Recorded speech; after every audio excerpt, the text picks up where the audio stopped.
Good morning, Will. Welcome to the first edition of the BTSI Show. I'm your host and moderator, Christopher J.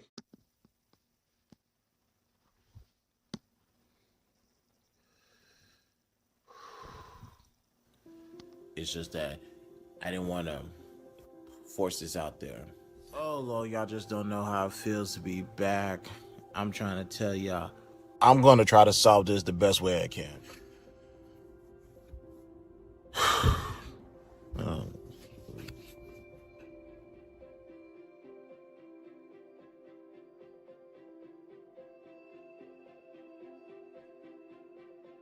Maybe later on down the future, but as right now, that's not now. It's not the time. I'm not a wordsmith neither, not yet at least. But I want to say there are some words that are being misused and misrepresented. Hey y'all, welcome to another edition of the BTSI Show. I'm your host, Christopher J. Sorry, I'm in my own house. I'm doing this episode today to say goodbye. Hey y'all, Happy New Year's. Welcome to 2021 and welcome to another edition of the BTSI Show. I'm your host, Christopher J. I'm not going to agree with everything he says, but he do make a lot of sense and he makes a lot of great points. So much so that I put him on the list of black people I need to listen to. Matter of fact, I'm shooting straight from the hip. We got a lot to talk about today. So I need all the black women, all the black men to come here, shut up, and listen. What's going on, y'all? Welcome to the first live stream of the BTSI Show. I am your host, Christopher J. Of course, you got Amanda Seals' character. Her name escapes my mind at the moment. But when I watched it, I noticed she had some pink and green. I said, okay, she was an AKA. Now, according to the blogs, the fans, social media, they didn't appreciate that she was rocking pink and green, representing AKA sororities. Now, you guys are watching on YouTube. You notice my background looks a little different. I'm at my mom's house. Here's why. Unfortunately, my house is affected with the new variant. Those of you guys who are watching me, you're watching me now on YouTube, Facebook, Twitter, and I'm on my IG Live right now. And of course, you guys can see the background. I'm also on Clubhouse.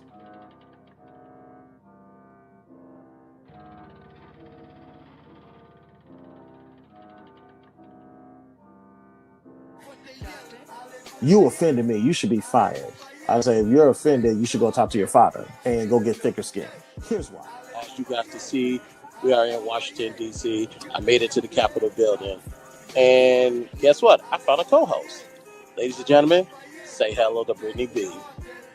Hi, yay! Thank you guys for tuning in. And Brittany, thank you for being a co-host, helping me out with this. I really appreciate it. No problem. But you guys already know what to do. Welcome to the BTSI Show. Christopher J, Brittany B, do us a favor. Like this video, subscribe to our YouTube. Make sure you hit the like button. Follow us on our...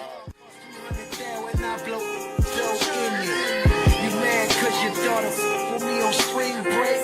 Well, Hallelujah, thank God that it's been another day. Hallelujah, got a chopper and a driver, let him spray. Hallelujah, thank God that it's been another day. Hallelujah, got a chopper and a driver, let him spray.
What's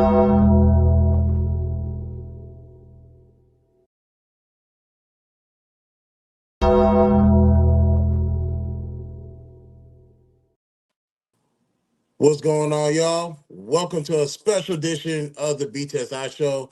This is a collaborative effort with Bad Apple Studios and Ron Roses Media. My name is Christopher J. Thank you guys for tuning in. Content is right there, piece is right there, and the man of the hour is here with us. Ladies and gentlemen, the man, the myth, the legend, Mumia Obsidian Ali. OG, how you feeling, man? Hey, what's going on, fellas? How y'all doing? We doing great. I'm blessed, man. Good to see you, brother. Thank you. Good to see you all too. We appreciate you taking time out of your busy schedule to come have a conversation with us. This has been in the works, and if I gotta say, I gotta give. Speaking of roses, I gotta give flowers to Content and Q for actually orchestrating this. So, fellas, you guys know you're my brothers for life. I appreciate you guys. Man, big shout out to Content, man. He make a lot of things go down, man. So I'm happy for this moment too. Yes, yes. And ladies and gentlemen, let you know we are simulcast YouTube, Facebook, where else? Twitch, and of course, Welcome to Louisiana is officially in the building, ladies and gentlemen. Shout out to Yay 400 Club for sending his people over, and this is going to be a great conversation. I can't wait. And I believe my brothers already pulled up in the building. So you like, what's good, man? How you feeling, man? Glad you was able to pull up on us. There you go. There we go. All right, let's go ahead and get started before we have any more difficulties. I do want to take a moment to tell you guys to like, share, subscribe, follow us on all our social medias, and let's go ahead and get started with this interview. A conversation with the Apex featuring Mumia Obsidian Ali. So I wanted to go ahead and where we at? All right. So I wanted to ask Mumia the first question to start this, because obviously we know you from YouTube. I got to know you and have more conversations with you on Clubhouse throughout the years. I wanted to ask you, like, what's your honest take on the current state of dating today, especially when it comes to Black America, based off of your line of work, that your author, what you did on YouTube, what you're doing on Clubhouse? Like, when it comes to dating today, especially in Black America, what do you think the state? What do you see from it today, from your point of view? Black America is in a interesting, place because over the past century, it was in Black, men and women's interest to kind of, stick together. Jim Crow and other things that we were dealing with associated with that. But since then, I think what has happened, and it's kind of anticlimactic. A lot of times, we Black folk are very dramatic people. So, we hit, COINTELPRO and, various, government deep state conspiracies and all that sort of stuff. I think what is much more simpler, I think that the civil rights movement worked. And now, when people hear me say that, so that we're clear, it wasn't perfect. That rarely are things ever perfect anywhere. But it was effective. Nobody's riding the back of the bus anymore. Nobody's being, for the most part, thank God, lynched anymore. Nobody's having, crosses burnt on their lawn and, colored only signs and that sort of thing. So that's what I mean when I say the civil rights movement, all the different laws that were passed. And I know that right now there's some discussion about voting laws, being, changed with the Supreme Court and stuff. We can get into that if you want. But broadly speaking, the civil rights movement worked in broad strokes. And so we haven't really wrapped our mind around that yet. Our brain trust of Black leaders, if you will, cultural, political leaders, civic leaders, cultural leaders, the NAACP crowd, basically. They haven't really wrapped their mind around the 21st century. and around the idea that they pretty much achieved their objective. You know, the NAACP really came to prominence, you know, under W.E.B. Du Bois in, you know, the early part of the 20th century. And, you know, his work with, you know, with the Crisis magazine, as well as Ida B. Wells Barnett, you know, doing her groundbreaking research into chronicling, you know, black male lynchings in the country, you know, stuff like that. And then, you know, later in the 50s, Little Rock Nine, Thurgood Marshall's law, you know, landmark Brown v. Board of, you know, education rule. So, you know, that whole sweep, that whole era of the NAACP, I think they become something of a victim of their. You know, there's a line. I love this line in Dark Knight Rises. I'm going to assume you guys have seen it. You know, Batman. Of course. There's a scene in there where the Batman, Bruce Wayne, comes out of retirement as the Batman after like almost a decade, like 8 years. 8 years, right. And he confronts Bane. And at one point in their confrontation, they're kind of going at it. At one point, Bane says to the Batman, "Victory has defeated you." And I think that's what has happened to the NAACP crowd. That victory has defeated. They don't even understand how. You know, there's a saying in military circles, you know, generals fighting the last war. If you go and study these people, they're still fighting the last war. They're still thinking that it's still Mississippi burning circa 1966. Right. They still believe that.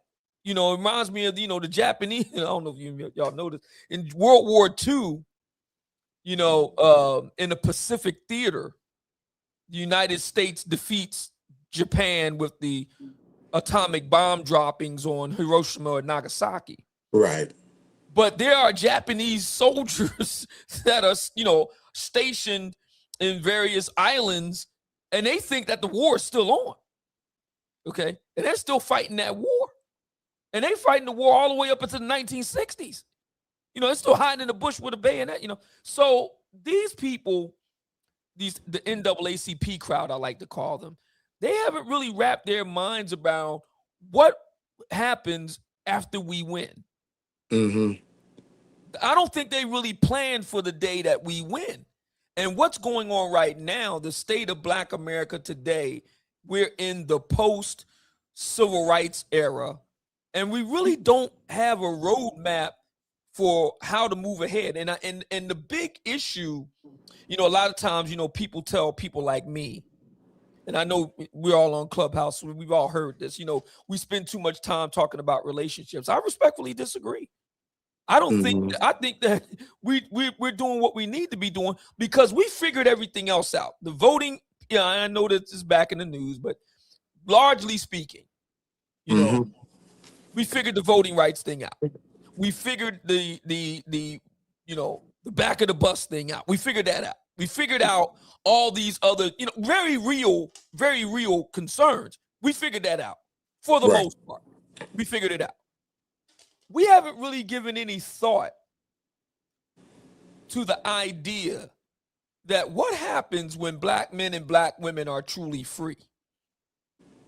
What happens when both Black women and Black men no longer need each other?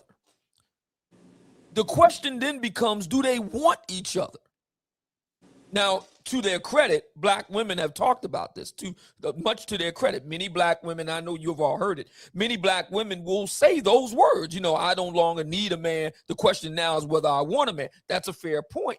What they fail to do, though, is consider that same question from the Black male side.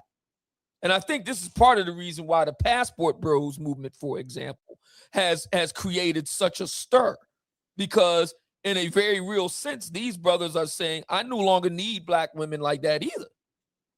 Now it's a question of whether I want them or not, and the fact that they're voting with their feet, that pretty much gives you the answer.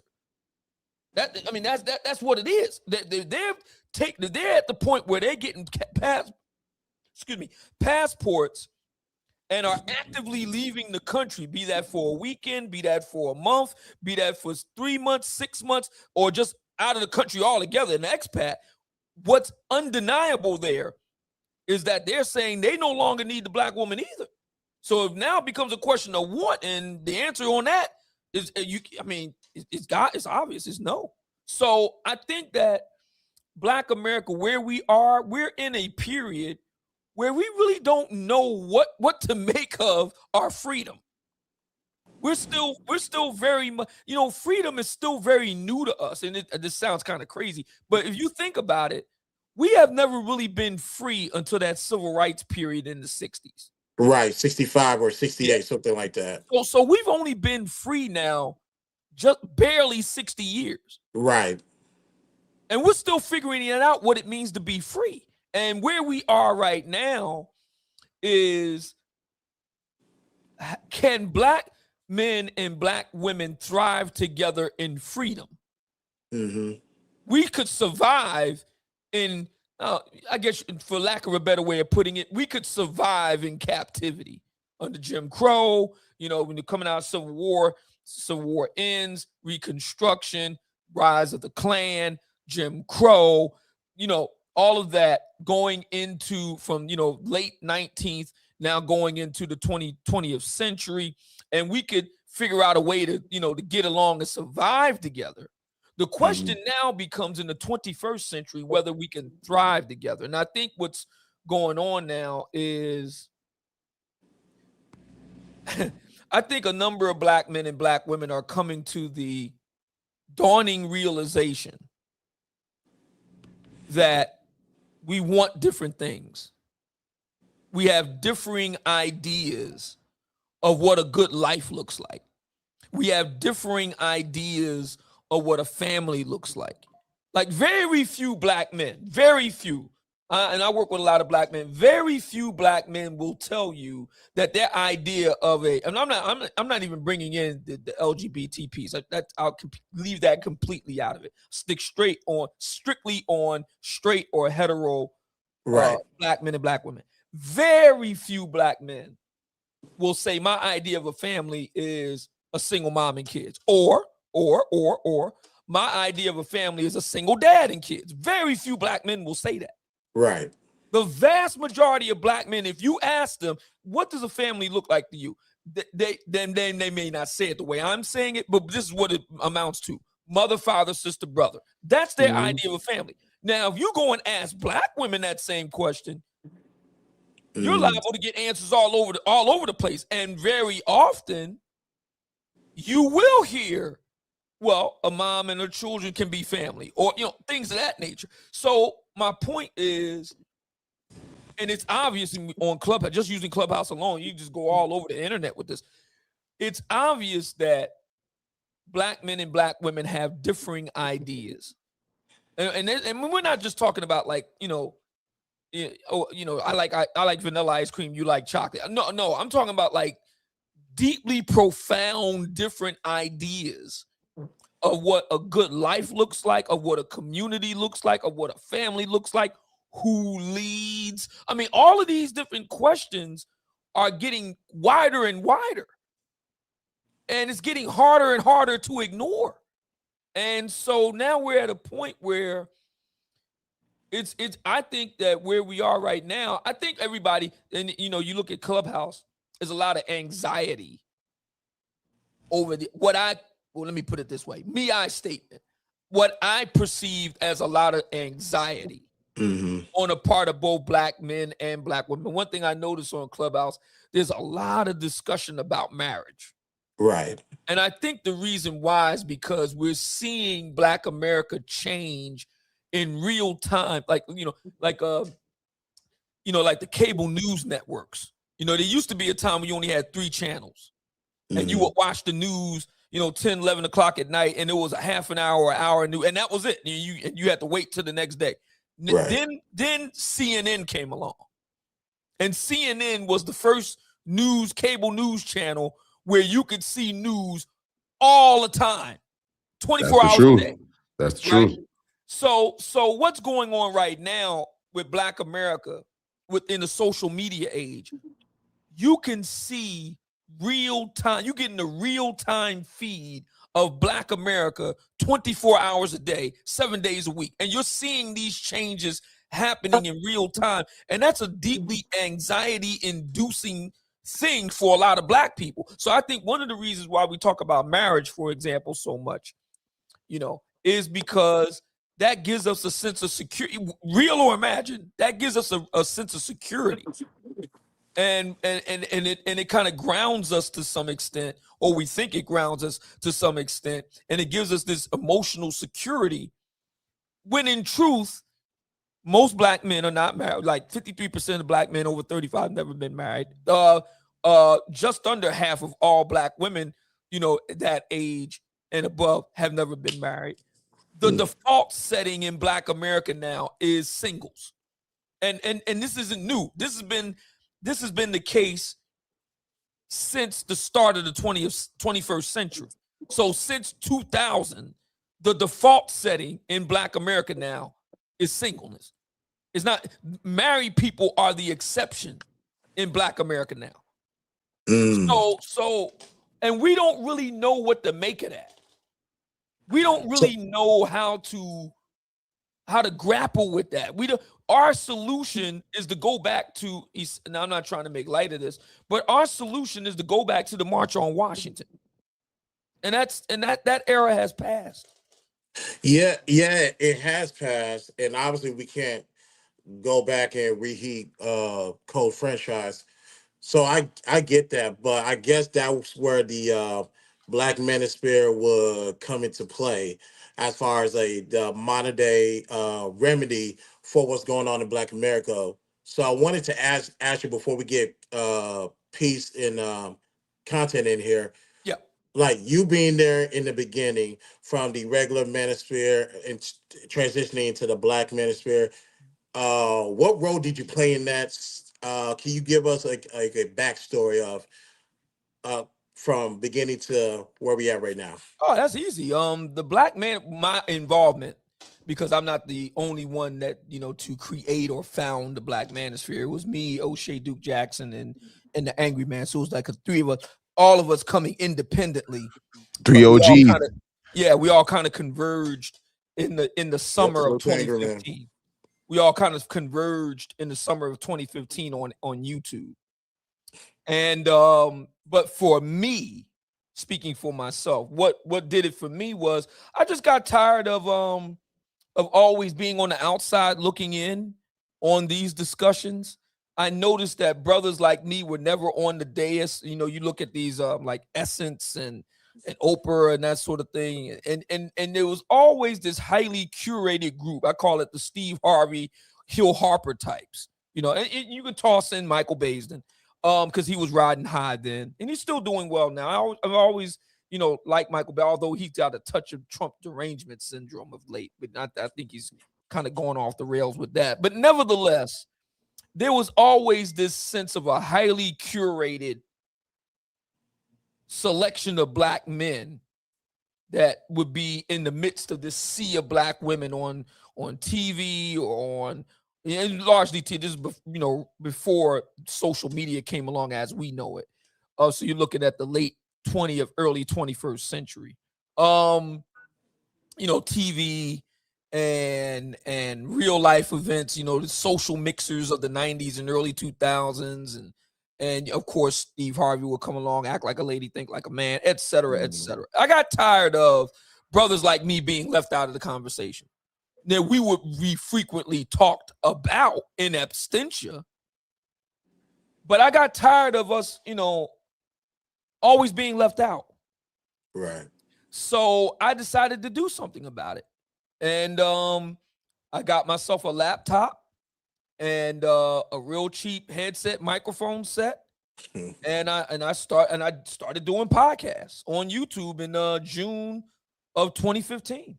And it was an everyday brother, as I referred to myself back then, giving my hot takes on the issues of the day, which tended to be about relationships. And, a lot of people, say to me, you say all these things about Black women. Well, here's the thing with that. So I like to talk about the ways in which Black women annoy me.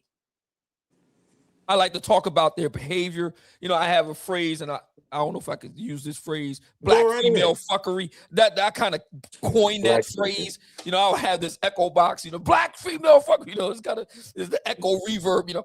And you know, and it was a talk radio, and it was I've only been on camera for a year now. This is the first time I've ever been on camera. I started in 2015. I had gone, you know, 9 years, you know, 10 years without ever being on camera. I was always, because I always liked the talk radio style thing. I was real, you know, my grandfather would listen to Rush Limbaugh. And when I got out of high school, I was literally grandfathered into my very first union shop job, literally grandfathered in. And so I would go to work with my granddad, riding and work with him in his truck. And we go into the job site and we would listen to Rush Limbaugh. And I was really taken by that. So I was like, wow, you know, he's really doing. So I wanted to do. So when I was doing my thing on YouTube in 2015, I modeled it after Rush Limbaugh. And then later I would find out about Howard Stern. And then later I would find out about Tom Leykis. I really like Tom Leykis because Tom Leykis was like doing what I wanted to do, but he was doing it bigger and better on the white side of it. So I was like, man, I got to do that. So I kind of, you know, combined all of those three, although they were white guys. I kind of combined all three of them together. And then I got wind of Tommy Sotomayor. I got wind of him. That would have been before I went, you know, on YouTube. So that was circa 2012, I think. 2012, 2013. It was several years before I went on, did my own thing. So I kind of put them all together and kind of put my own spin on it. So it was, you know, audio-based talk radio style. And I would do to my podcast, talk radio, so you only hear my voice. And, you know, and I would do that. And I did that for like almost 10 years. So right. I've only been on the camera now for about a year. So this is all very new to me. And that's how I got started. And I would talk about, and it was a, you know, kind of a shock jock element to it. I think that's part of the reason why I kind of got popular, because a lot of guys, you know, talk radio is very much a guy thing. It's very much a male, you know, there are a few women in it, but not many. And I don't have any evidence on this, but I get the sense that podcasting, which is like an extension of talk radio, I suspect that's a guy thing too. I can't prove it. I don't have any like statistics, but it wouldn't surprise me if podcasting were very similar to talk radio in that it's very much a guy type of thing. You know, it's funny, you know, y'all probably heard this. So sisters be online, right? You hear this a lot on Clubhouse. With these black male podcasters, and we need to take these microphones from these black male podcasters. Yeah, I'm sick of it. You know, that's no idea. Yeah. So I mean, so that's how it all got started for me. I can't speak for Angry Man or O'Shea, but for me, that's how it all got started. I got tired of being talked about, never talked to. Got tired of being left out of these conversations. I kind of crashed the party and you know, turned over the table, and been having a lot of fun ever since. And I get to talk about the ways in which a lot of black women annoy me. And you know, it's funny because they'll say, y'all guys need to go to therapy. What do you think this is? What do you think this is? This is my therapy. I get to go and talk about the ways you annoy the fuck out of me. And and other brothers listen to that and they can relate to that. You know, I have a video over on Instagram. And I don't know if I can, well, hold on a second. You can share your screen. Yeah, hang on a second. This is funny. So I have a video over on Instagram, and let me see if I can share it. Hold on a second. Give me a minute. I have a video over on Instagram. It's like one of my, I guess you could say one of my greatest hits, that I did over there, and the point that I make in the video, and it's coming up now. So hold on a second. Let me see if I can share this.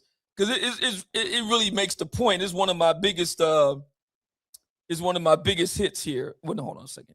I hit the wrong button. So I'll share it. But it's one of my biggest hits, and I make the point that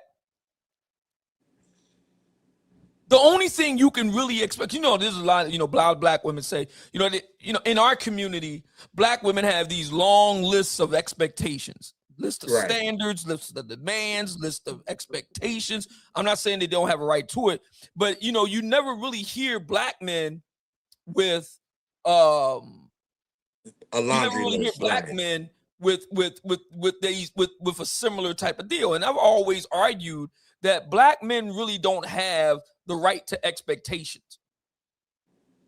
You know what I mean? We really don't have that right to expectations, right? So what I did was I went and got this. So I made this point that the only thing you can really expect from black women is problems and works, and this is what I'm talking about.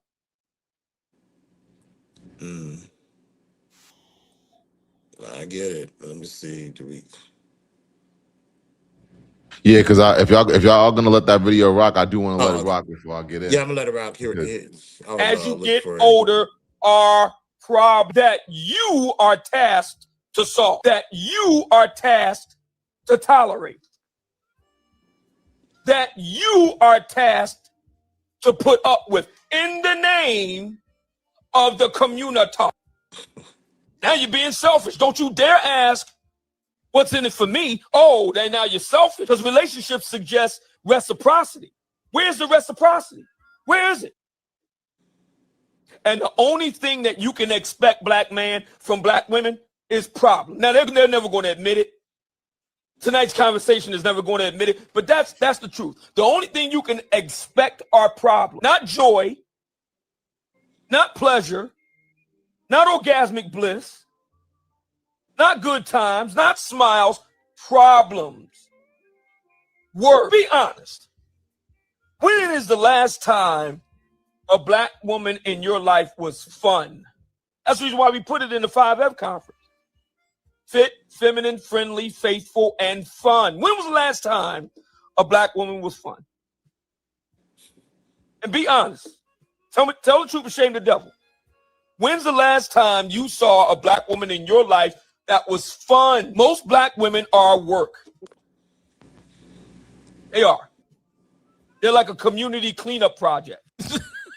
So, I mean, that particular video got something like 100 and it's got over 100,000 views, and like damn near 7,000 likes, 3,000 comments. I mean, and it didn't just go viral on Instagram. It went viral on Facebook, over 100,000 views over there. It went viral on TikTok, over 100,000 views over there. A lot of brothers could relate to what I'm saying. And it's funny because a lot of brothers is in the chat room was like, yeah, you know what, man? I ain't gonna hold you. I can't answer the question. I think it's dope that you say that, man. And first off, a lot of respect to you and what you've been able to do.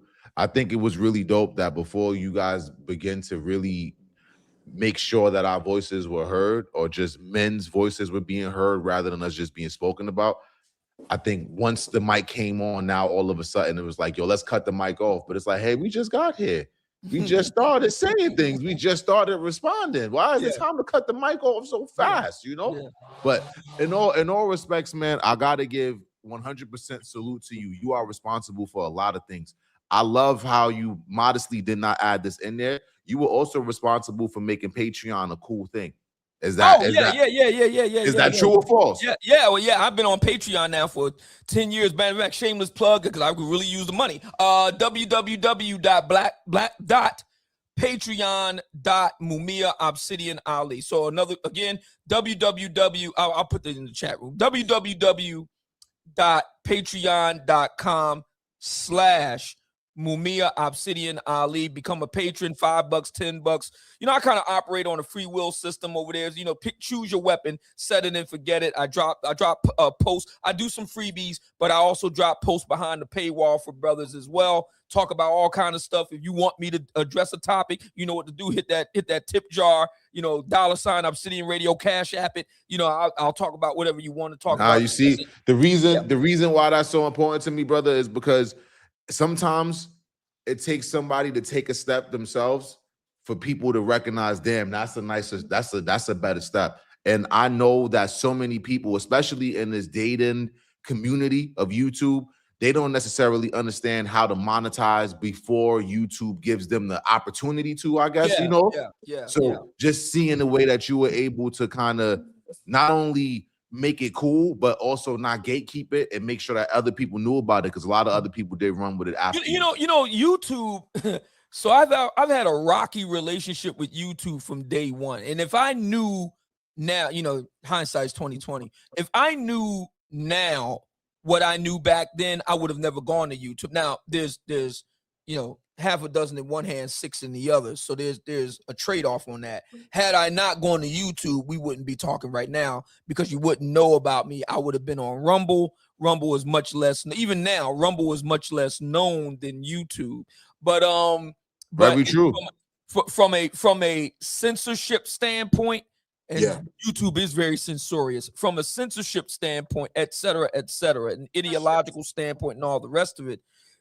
Rumble is far and away more superior. I've been there now 2 years. I haven't had any problems, no copyright problems, no censorship problems. They have an anti-censorship policy. Rumble, the CEO of Rumble has vowed and pledged to never, unless you like putting porn and stuff like that, but failing obvious. Yeah, for the most part. Yeah, right. Failing that. Just for you having views. No, you can't be kicked off just because you say something somebody don't like. No. Nah, that's appreciated, because that's another thing too. Like, you deserve the credit for starting that process, because not enough people speak about how much you're taking a risk. When you decide to put a mic on and be honest as a man about what it is that you're going through, and you want to speak on what it is that women make you feel, you're taking a risk that you might be canceled, that people might just literally silence you, whether or not you're right or wrong. Oh, there have been attempts, brother, to try to do it. I mean, that's the reason why my YouTube career, if you will, came to an end, because I ran afoul of a sister who, she was getting at work so hard that she had to, go run the white zaddy, run the white YouTube zaddy. And but it's funny, because when I was on YouTube under my own flag, I would do collabs here and there. But I've never done as many collabs after leaving YouTube. I've never done these many collabs when I was on YouTube all those years, and I was just pretty much on my own. So she actually has helped spread me around, and she's on Clubhouse, but she kind of runs away when she sees me over there. So, man, see, so it's not who I think it is it?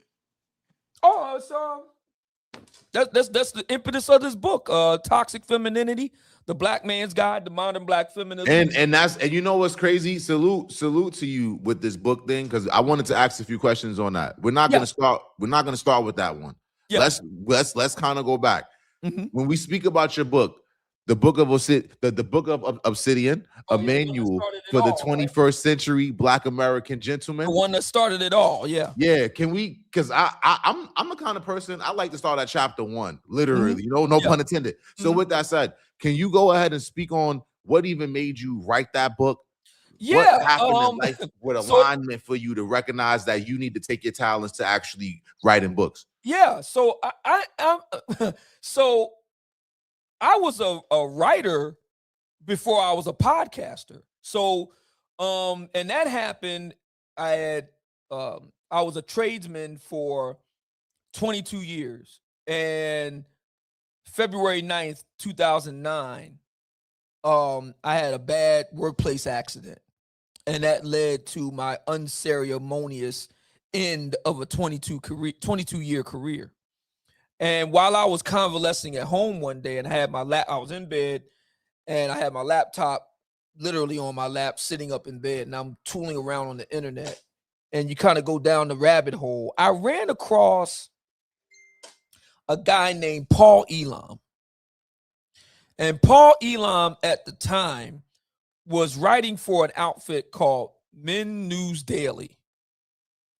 And I was reading his articles, and he led me to some other gentlemen in the space. They're all white. Led me to some other, Glenn Sachs. He was a guy that was talking a lot about, parenting issues from a father's perspective and stuff like that. I don't know where he is now. But so I was reading all that, And it got me really to think. Warren Farrell was another one I was reading. It got me to thinking about a lot of things. And then I got hip to Royce in DC, and that led me to Roosh, and et cetera, et cetera. And so it got me to thinking, and I started out leaving comments in the comments section. That's how it got started for me. And a number of these are white guys. They were like, "Yo, man, you need to be a writer." And I was like, come on. So, but it hit me one day. I said, well, you can't go back to what you used to do, because the doctors, they say that part of your life is over. What are you going to do? So it was time to pivot. Yeah. So I said to my lady friend, I said, I know what I'm going to do. She said, what's that? I'm going to be a blogger and a writer in a manosphere. And she kind of just looked at me. And she didn't like blow up anything like that. She was just kind of like, okay. All right, look, if you're going to do this, then you need to be successful at it. If this is what you're going to do, fine. You need to be successful at it. So I kind of just dove in. So from Halloween 2009 to all the way up to 2015, when I started actually podcasting on YouTube, I was a writer. I was a writer and a blogger. That's how I was mainly known. And I ended up writing for the Good Men Project, the Spearhead in Malafide, helped to create another blog collective called Just For Guys. Roosh's website, Return to Kings. After I got on YouTube, I wrote for O'Shea Duke Jackson's website, Negro Manosphere. That's how this book came about, because this is basically a collection of columns that I wrote for the Negro Manosphere over the course of like a year and a half, something like that, which would become the Book of Obsidian that you see right now. So I was really a writer first, and then I became a podcaster. So a lot of people don't. I'm glad you asked that, because a lot of people don't know. They think I was a podcaster, and then I became. Oh yeah, nah. No, I was a writer first, and then I became a podcaster, and then I started writing books. So that's the first part. So the second part. How did this actually happen? So Derek Jackson. I got wind of Derek Jackson in 2016.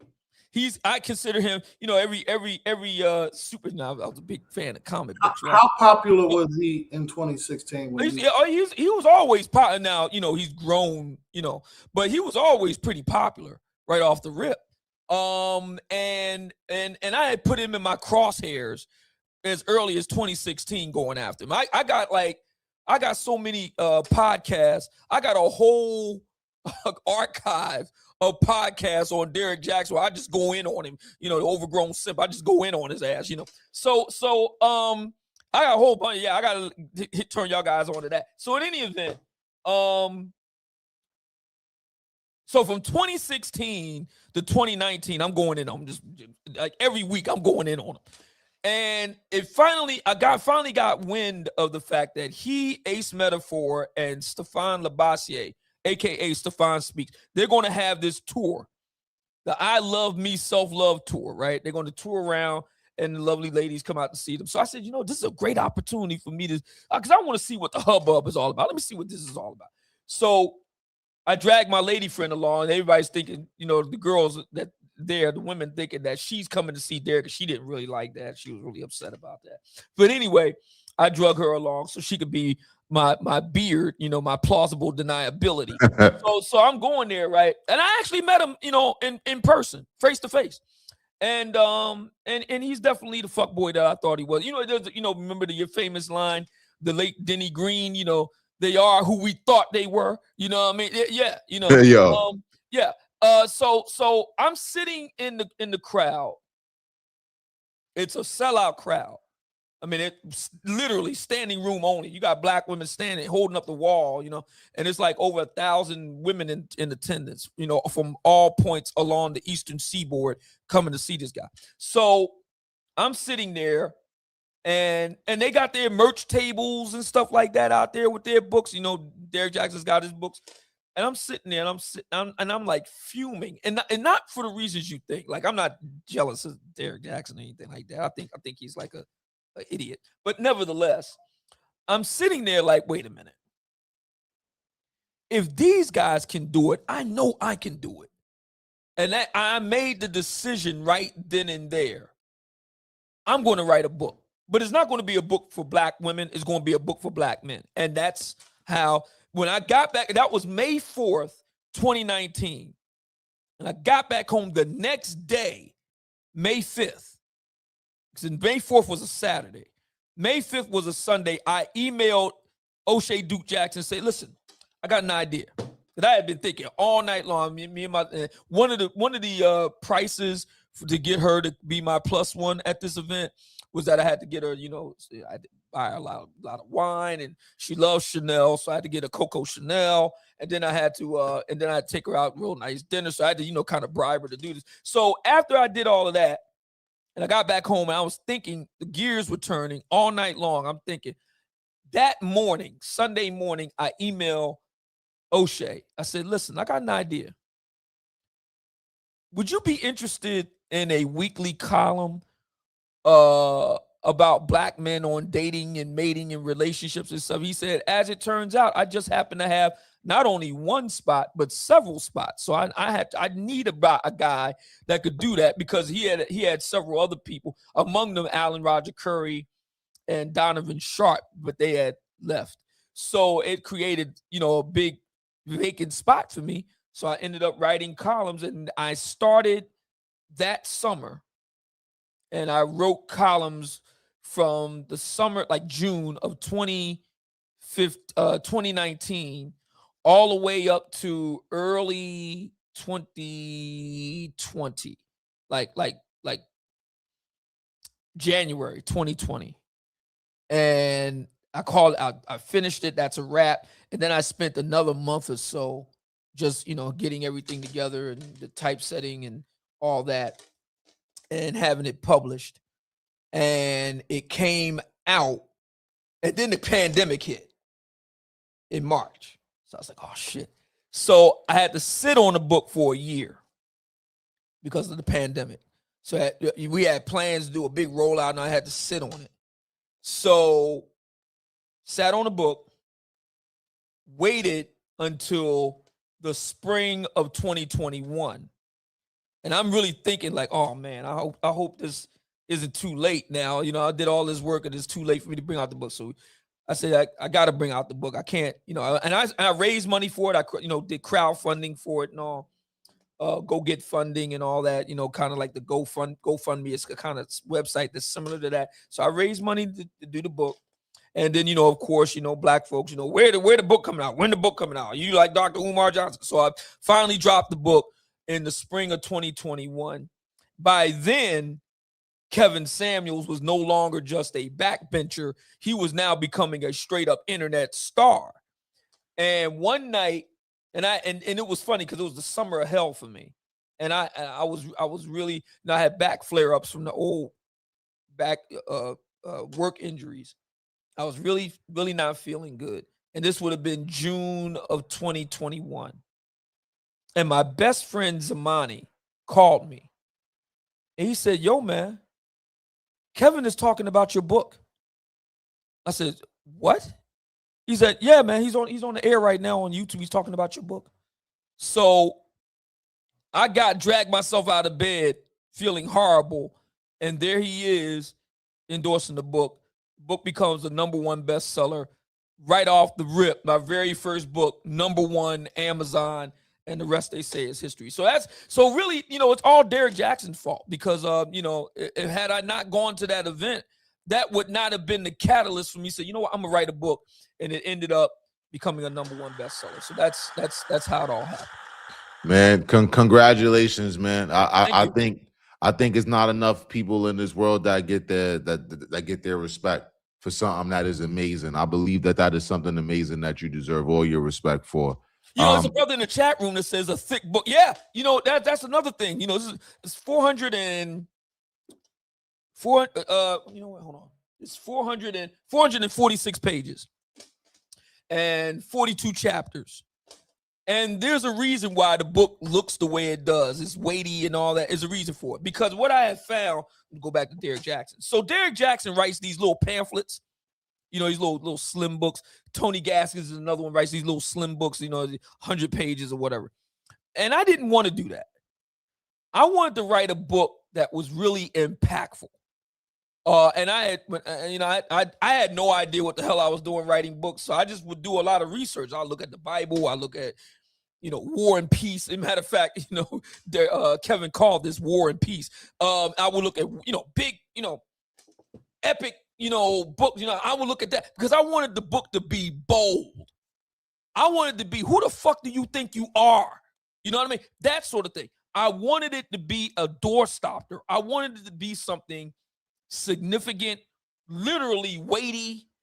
I wanted it to be a major, but the way it was written, the way it was laid out, I wanted it to be a legitimate book.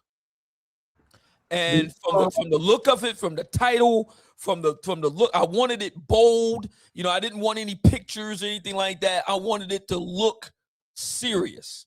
So that's the reason why it looks the way it does and it's thick the way all my books wind up being like that, because I just write a lot. But I wanted it to be significant. So that's the reason why it's so the way it looks. And matter of fact, I'll tell you something else. So this was actually just volume 1. This is actually volume 1. The plan was to do a trilogy. Wow. The Book of Obsidian trilogy, volume 1, volume 2, and volume 3, right? And, when it's all said and done, you're looking at about 1,200 pages of gain from my perspective. That and volume 2 and volume 3 are still in the can. Volume 2 is pretty much done. Volume 3 I've left kind of open because I wanted to take my time to finish it based on what's happening, because a big part of the big theme of the book is being ripped right from the headlines. So I wanted to leave that kind of vague and open, but volume 2 was already done. So yeah, this is actually volume 1. So so when it's all said and done, it'll be a 3-volume set. No, that's good to know. Let me ask you something real quick. Did you draw any inspiration from Shahrazad Ali? I did for my third book. Yeah. Well, the subtitle, literally, The Black Man's Guide to Modern Black Feminism. It's obvious, it's a homage to Sister Shahrazad Ali. As a matter of fact, I dedicate the book to Sister Shahrazad Ali. It says it right there in the dedication. I call her the mother of the Black manosphere. So so yeah, that's the I was thinking of a title and I was like, is this toxic femininity? And then it just hit me. I was looking at her book. I said, you know what? I'm going to use that. So that's the subtitle, The Black Man's Guide to Modern Black Feminism. This is the biggest book I've written yet. And this is kind of like my victory lap book. Okay. This is the book that came out of me being forced off of YouTube behind Kimberly Nicole Foster. So I talk about, she's one of the 3 principal modern Black feminists that I talk about in this book. I talk about Feminista Jones and Brittany Cooper. So they kind of like the big 3 that I focus on in the book. It's 472 pages, 45 chapters. And I wrote it from start to finish inside of 9 months. Did it in 9 months. And brought it. And I was writing. I was like, man, I got to do this because I was afraid that Kimberly Nicole Foster was going to beat me to the punch on the book and get it out there. So I was like, man, I got to get it out there first. So she had been saying she's going, doing the Keith Sweat. I'm going, but she never got around to writing the book. So when I did this, and I brought it out at the Conclave in 24 in Houston. And I went down there with 14 boxes of books and came back with like 4. So we sold 10 boxes of books. Went out there with 14 boxes of books and came back with 4. Came back with 4, yeah. And it debuted #1 on Amazon. I dropped it the day after the elections in 2024. Excuse me. The day after the election, so I thought it was at November 5th. The day after the election, I said, I'm crossing my fingers. I hope this works. I dropped it. It debuted #1. Matter of fact, debuted #1 in feminist theory, as a matter of fact. So I really find that tickling because, Black manosphere guy, writing a book of feminism, right? So it came out and it became my second #1 bestseller. And a lot of brothers really like it. And it's designed to give brothers the tools to deal with these feminists, these Black feminists. And I break it all down in the book. So I have to thank Kimberly Nicole Foster, Miss For Harriet, because if it wasn't for her acting the fool, I would have never written this. So And you said she's on the app? Hmm? And she's on the Yeah, app? it was too? the whole thing. Yeah. Let me ask you something else. Yeah. Why do you think Black people romanticize what celebrities do in their love life? For example, the Megan and Klay Thompson whole scenario is just all over social media. Is what a lot of people are talking about. Who's right, who's wrong. It even got to the point to where people are saying Klay was a nobody until he dated Megan. Which is crazy. What type of take Blasphemous. are things like this? I really want to know your honest opinion. Well, I mean, to be fair, I'm not going to just lay this solely at the feet of Black women because, a lot of Black men, Black people are kind of obsessed with celebrity and fame and fortune, everything that comes for that. We really like the rock star life, I guess you could call it. So I'm not going to just lay that at the feet of Black women. It's definitely them, but Black men too. A lot of us like entertainment. We like, the spotlight. We like that. I mean, personally, I don't. One reason why it took me so long to get on camera, because I really don't like that sort of thing. There's a lot of things I didn't like, but I realized studying Derek Jackson, I realized that that's where Black people are. So if you really want to make an impact, you got to go where they are. And so that's what led me to it. But the main reason, and and now I'm going to bring it to Black women because with the whole Megan Thee Stallion thing. A lot of Black women live their lives vicariously through, various celebrities. It's not just Megan. She's one of them. But she's by no means the only one. A lot of Black women live their lives vicariously through Rihanna, for example, or through, I mean, you could, Lori Harvey. I mean, you can pretty much pick a name out of a hat. They live their lives vicariously through them to a comical degree. I mean, the whole thing with Megan, it just makes it like you just got finished saying, they're saying with a straight face that she made Klay Thompson relevant. And no, I mean, you don't even have to be a rabid sports fan or a rabid NBA fan or a rabid Dallas Mavericks or Golden State Warriors fan. I mean, it's just common knowledge that Klay Thompson is like one of the greatest shooters that ever did. It's just common knowledge, man. I mean, you don't even have to be, it's insane. Yeah, it's like what for the past almost 15 years. I mean, it's just he was around before Megan Thee Stallion got on. I mean, like what? That just tells you though the degree to which so many Black women are so dialed in to social media and before that television, because Black people in general, Black women in particular, watch more television and now more social media than anybody else. When we was watching television, it was over 40 hours a week. Now with social media, Black women consume 32 hours a week of social media. That's a job. That's a straight job. And 32 hours a week is 32 hours a week, yeah. And it's one thing if you're getting paid for this. This is what you do for a living, shade room, whatever. Okay, fair enough. But if you're not getting paid for that, I mean, this is just this is just like at best an avocation. You got a big problem. And so a lot of Black women do this because they don't have a life. They just don't have a life, man. And it's kind of scary when you think about it. They don't have a life. Like, again, going back to the whole podcast thing and the gender piece, one of the podcasts that I really like is Cameron and Mace. And it's one of the reasons why I really like it is because these are two kind of, obviously, they're rappers from the 90s, early 2000s era.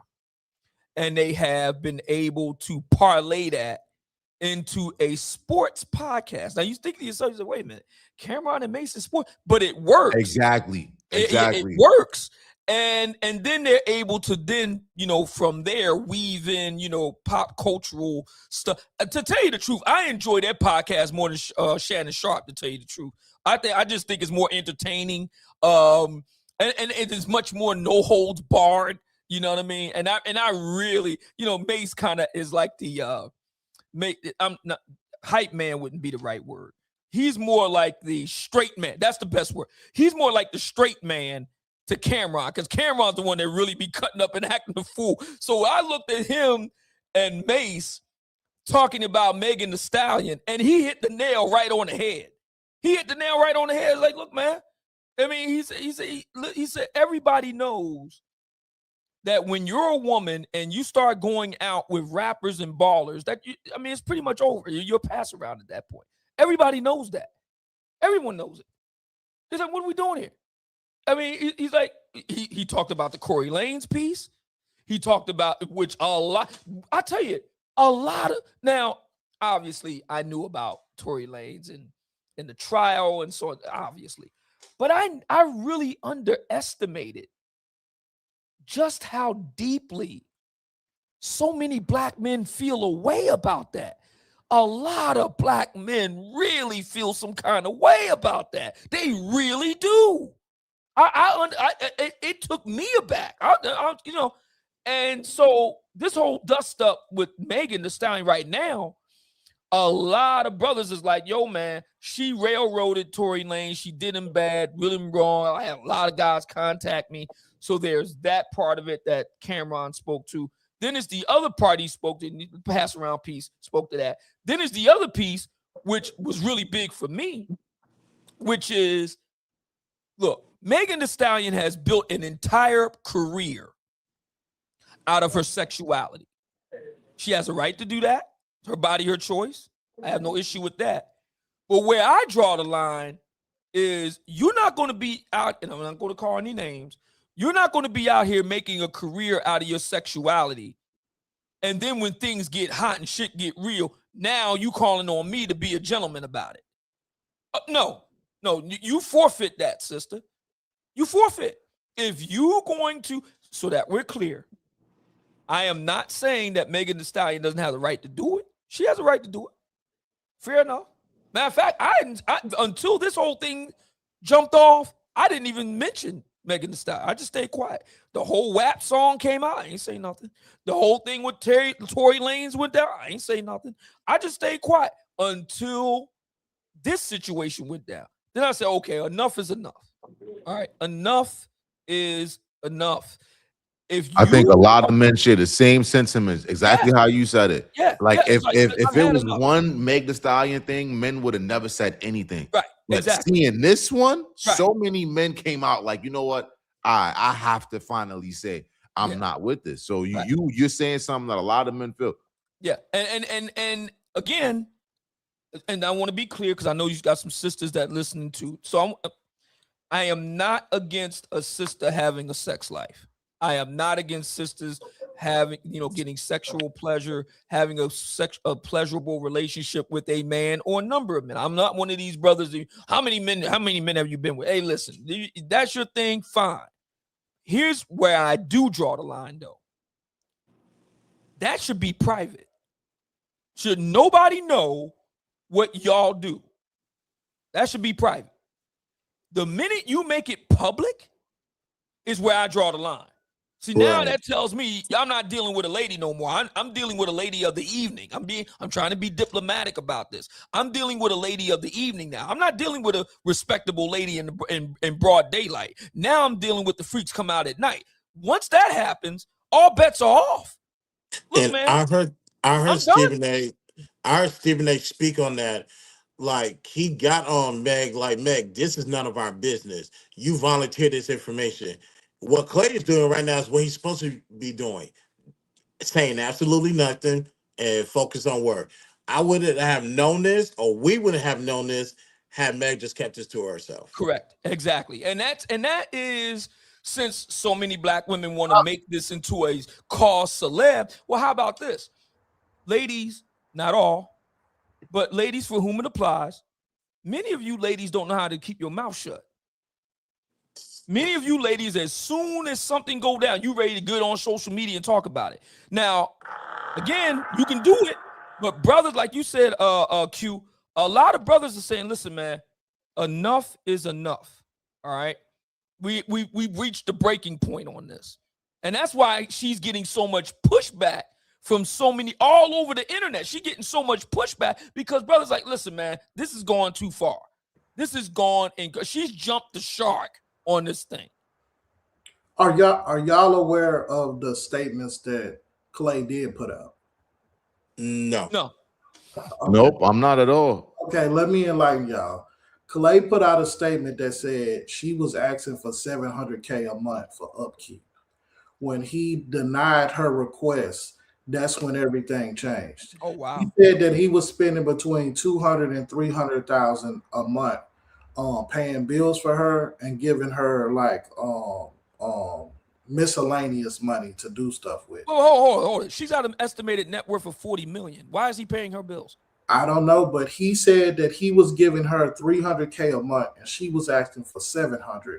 And when he denied her request, that's when the relationship started to. Oh man! Now this came out. No, so that we're clear. You're saying Klay Thompson actually said that on tape? Yes, he said that. Then let me play this. Then you can go. You are stupid. You are stupid, and don't forget, you are stupid. This gotta be the dumbest. Wow. Yeah, I just want to be clear on this because I have heard that, but my sources was that that's not substantiated. You're saying he actually did say that? Yeah, that he was giving her money. Now let me say this, right?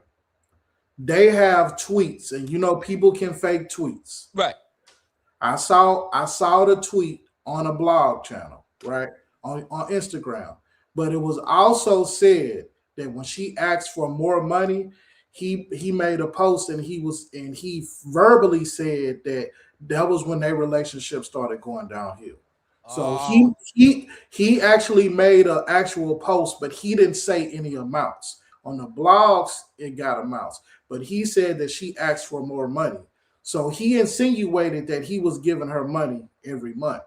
I don't know why rich people that rich, why money is even being exchanged in the first place. Yeah, I don't obviously he was breaking bread, and it is what it is. Wow. Yeah, I think even like to the point that y'all were just making, I want to say this much because same how Cam has a sports show, I wound up having to take my YouTube more down the music lane, not even on purpose. Like I was genuinely just making videos of whatever I felt like making, and the way that my music reaction videos get a complete different view than if I talk about Kendra G and what's happening with the latest single mom that's going viral. I'm just saying that to say, when it comes to Meg, man, outside of the noise, Meg was actually a great writer. She knew how to deliver her music, and she really had hit songs in a way that before she came, a lot of people wanted those. So before the nonsense, it was when you thought about Meg, you thought about her accolades and who she was as a writer. Now, those things don't matter. Even when it came time to her getting awards, people were kind of giving her awards solely because of the timing of the whole Tory Lanez thing. So this just goes to show, man, certain negativity just diminishes your name so much in a way that you probably would never believe that it could have ever happened before. Yeah, I agree. I do. I want to make sure. I want to say this much, man. I appreciate this interview a lot. I appreciate you for taking out some time. Like I do understand that you do spend a lot of time on Clubhouse, but I know that you're not the average person that's just on Clubhouse that's willing to give their opinion. So every time I saw you on there, I had a different level of respect for it. And then anytime that I would always do these deep dives and just figure out like exactly who you were, how you started things, what you were responsible for doing. And it's like, man, you are definitely somebody that should be studied and should be respected. I do want to ask, because I know that's something that's happening soon. There's a conclave coming up. You didn't speak anything about it, but I want to ask you this. What was the importance for you of creating an atmosphere like that for men to pretty much be able to come together and try to be something more? Like, what was the whole thought Yeah, process behind that all came about. So me, Theo Wav, Shannon Rawls, we all came out of Kevin's Facebook group called The Mix at the time. And so we all came out of that together. And Theo he's our chief technology officer for the Black Manosphere Conclave. He has a lot of years of experience. I'm like over 30 years of experience in IT and so on and so forth. He went to University of Illinois Urbana-Champaign, holds multiple degrees, computer science, speaks a shit ton of languages, including Japanese, where he's fluent, speaks it, writes it, had a Japanese wife who passed away. He lived in Japan and he worked for one of the big banks in Tokyo in their IT department. And after his wife passed away, he decided to come back to the States. And when he started working here, he noticed that it was dominated by Indian and Pakistani men. And not only was that true, but he also found that they had kind of established an H-1B visa pipeline where their cousins, their brothers, their friends would get hooked up through this pipeline and they bring them over fresh off the boat. And what Theo wanted to do was create our own version of an H-1B pipeline. He wanted to establish something where Black men could get in a pipeline and get those sweet jobs making six-figure salaries. So he decided to put something together, and he was going to teach him and a couple other guys were going to teach the IT, etc., the STEM, the tech, but it was going to be wedded with a red pill component. And that is how the Black Manosphere Conclave came to be. And he came to me with the idea, and I immediately said yes. He went to O'Shea with it. He turned him down. Went to Angry Man. He turned him down. Came to me. I was the third guy he came to. I immediately saw it and hopped on it. And the rest, as they say, is history. We did our very first conclave December 3rd and 4th. December 3rd, 4th, and 5th, 2021 in Atlanta at the Westin Buckhead, right across the street from the Lenox Mall. And we never looked back. Theo, now he'll never say this. Theo went in his pocket for like over 100 large to do the first two conclaves. The 21 conclave in Atlanta, the 22 conclave here in Philly. All told, he went in for over 100K. Didn't bat an eye about it. Never complained about it. Never grumbled about it. He just put the cash up. So the third conclave, we went back to Atlanta for the third conclave in 23.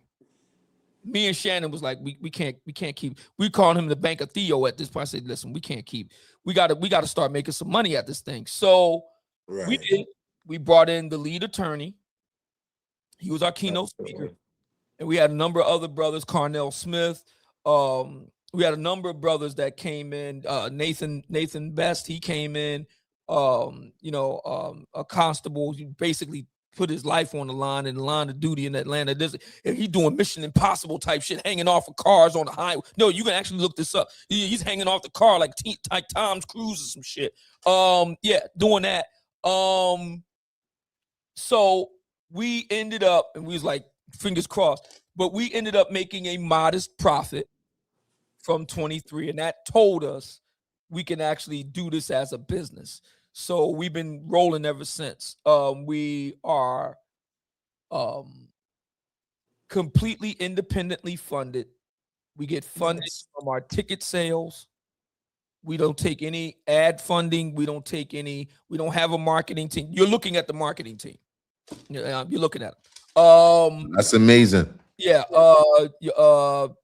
We don't have any. We're completely independently funded.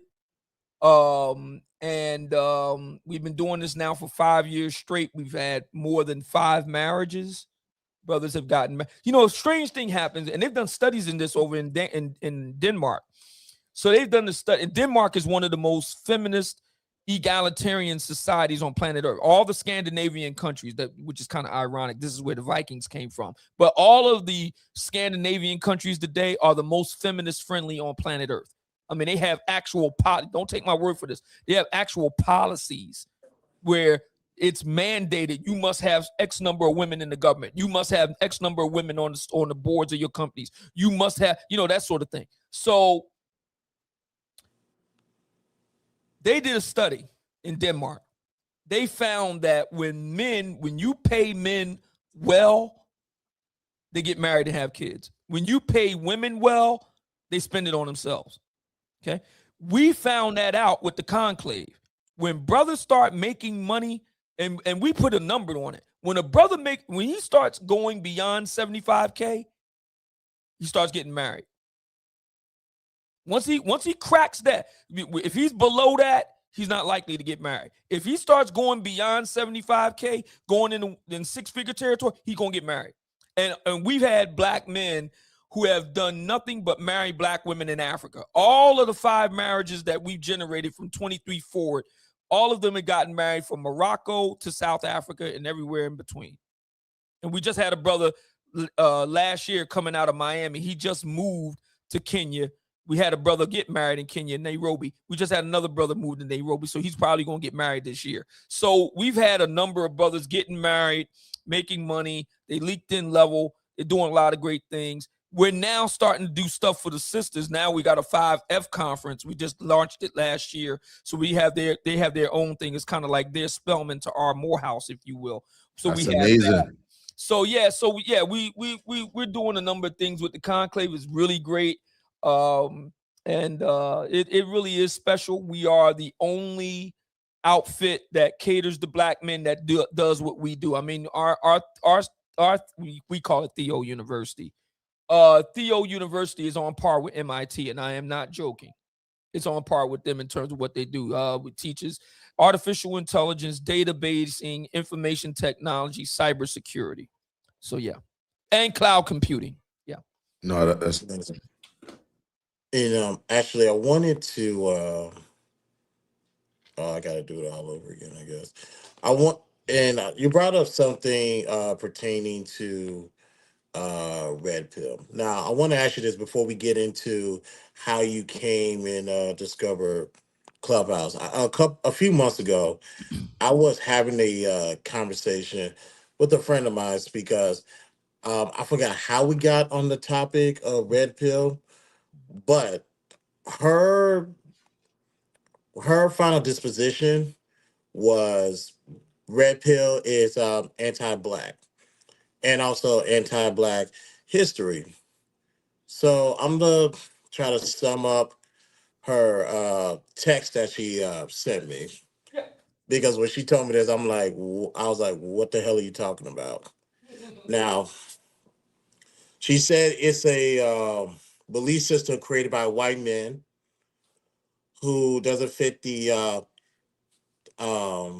when it comes to black and not fitting in a hegemonic masculinity, and it's been around since the 90s. Right. Based off of that, would you agree with that statement or disagree? Red pill thinking has been around for a while. I want to know exactly what specific year. Well, no, I'll take that back. The red pill has been, it dates to the Matrix movie. So you Right. can't go before 1999. That's when the Matrix came out, circa 1999. So it dates to that. As far as white men are concerned, sure. I mean, the white men kind of came up with the manosphere. I got my start there with the white manosphere, but what they leave out is we came up with our own thing. The name, the black manosphere, Angry Man actually created that name. Right. He's the one that actually created it, the black manosphere. And we got our own thing going on here. And, you know, it's interesting that sister would say that because, well, number one, she's never been to a conclave. So that's that. Number two, she wouldn't know that we actually teach this at the Black Manosphere Conclave. This is Carter G. Woodson's The Domestic Education of the Negro. We actually teach this at the Conclave. This is one of the required reading books at the Black Manosphere Conclave. Is Carter G. Woodson's The Miseducation of the Negro. So the idea that the Black Manosphere, especially the Black Manosphere Conclave, is somehow some type of cat's paw for the white boys. No. Okay, no, and I appreciate that. It's just, I guess she's for an educated woman. You know, I'll be nice. I won't do that to her on camera. But I wanted to. She is a friend of mine. I did meet her on Clubhouse, and I do want to ask what originally drew you to Clubhouse, because I saw you a few years ago, and I was thoroughly surprised to see you there. So Clubhouse, a number of people were telling me about Clubhouse. Clubhouse got started in the spring of 2020. So there were people telling me from day one that I needed to be on Clubhouse. And I was like, I already got a whole bunch on my plate already as it is, and so on and so forth. People tell me stuff. I'm the main one that's like the biggest critic of it. You need to write a book. You need to be a podcaster. So yeah, you need to be on Clubhouse. So I put that off. I blew it off for like 2 years. And in like about a week before Thanksgiving, I finally went on Clubhouse. And it's like Julius Caesar. I came, I saw, I conquered, that sort of thing. So yeah, I came on Clubhouse in the fall of 2022, and I never looked back. Now, I have considered the possibility of leaving Clubhouse this time around, but I'm on the fence about that because there has been some changes since I got there. This has been 3.5 years for me that I've seen some changes since that time. So I've played around with the idea of leaving Clubhouse, especially since I've gotten a lot of the information that I came for and then some. I always thought that Clubhouse would be very useful to a brother like me that's an author and a writer first and a podcaster. Say early on, I would use it for material on my podcast, record stuff early on. But then, I was like, wait a minute, I got a better idea. This is really great material to write books with. So that's what I started doing. I switched from that.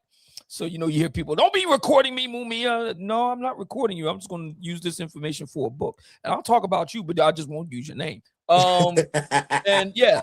And so that's what it has been for me. And I've been, collecting a lot of information from the conversations that I either listen to and or take part in. I'm kind of, soaking a lot of stuff up. And so it will appear in at least a few books in the very near future. So that's how I got on Clubhouse. That's the story behind that. Yeah, for me personally, man, I think it's beautiful even for this moment. So when I first got on Clubhouse, I had created the whole empathizer movement, where the whole logic was I wanted to create a conversation that was made by men for everyone. But basically, we're not here to play in the game of sympathy. We only here to play in the game of empathy. I can't have sympathy for you, but I can have empathy for you. Right. And in that, I wound up being able to meet people like Raquel and Diego and the rest of the people that went off to create the IRL group. So I say that to say I absolutely loved the opportunity that Clubhouse has given, but I always have respect for the Kevin Samuels, for the U's, the Mumias, for the people that will go into different platforms and making sure that for your intellectual property, you are actually getting what you deserve. That's why even in this interview, I wanted to shine light on the ways that you actually won off of just being you, and when I speak to Christopher and Content, what I tell him is how much I just want to see us off of Clubhouse, even if we're on there for fun, but off of there and really playing YouTube and just doing more of our own thing, our own platforms, because I know that when the BTSI Show, which is Christopher's show, as that grows, Christopher grows. Everybody that could be a part of his platform grows. But when we sit on Clubhouse, like you just said, 36 hours a week, that some certain people are spending on social media. Oh yeah. So I see so many people giving so much time to Clubhouse. And when I ask them, well, what did you learn from it? What did you gain from it? What are you working on? A lot of people have no answer. So that's why this interview means a lot to me. because I know I'm not crazy when I tell people you can multitask when you're using this application. You can build something while you're here. So your life is just a way of that. Just so many different ways that you made blueprints rather than making excuses or allowing these people to get to your emotions while you got nothing to show for it after. I thank you for that. And you know what's interesting? You know, people like to personally attack me. Oh, you're short. Or look at your this. Or look at your that. And what that tells me is I struck a raw nerve. They can't really respond to what I'm saying, so they have to resort to personal attack. Anytime somebody resorts to a personal attack, I smile because all they're telling me is I'm right, and you can't really refute what I'm saying. Yeah, you know you got them. Yeah. And you definitely be having a lot of people, especially in the last 2 years. You have a lot of people that always look for their 15 seconds of fame when they come at you, and they just try to attack your talking points. And to your credit, your mic is muted. You will let them finish, and once they go on this long ass soliloquy, this tangent, when you start to talk, to basically go point by point and refute what they say, they always get to interrupt you. And your rebuttal has always been to say, I would like to finish. I would like to finish. And they just, because impulse control is not their specialty, they'll proceed to continue to get at you.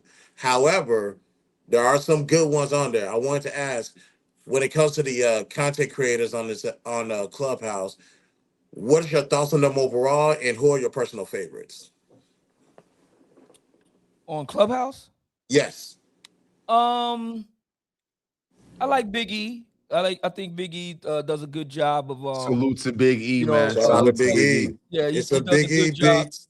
Yeah, he does a good job of backing up what he has to say, whether you agree with him or not. He does a good job of backing up what he has to say with actual evidence that you can go back and look up for yourself.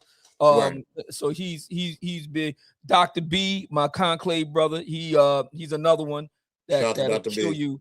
Very proud of his transition from Clubhouse to every other platform and how it's been seamless in a sense.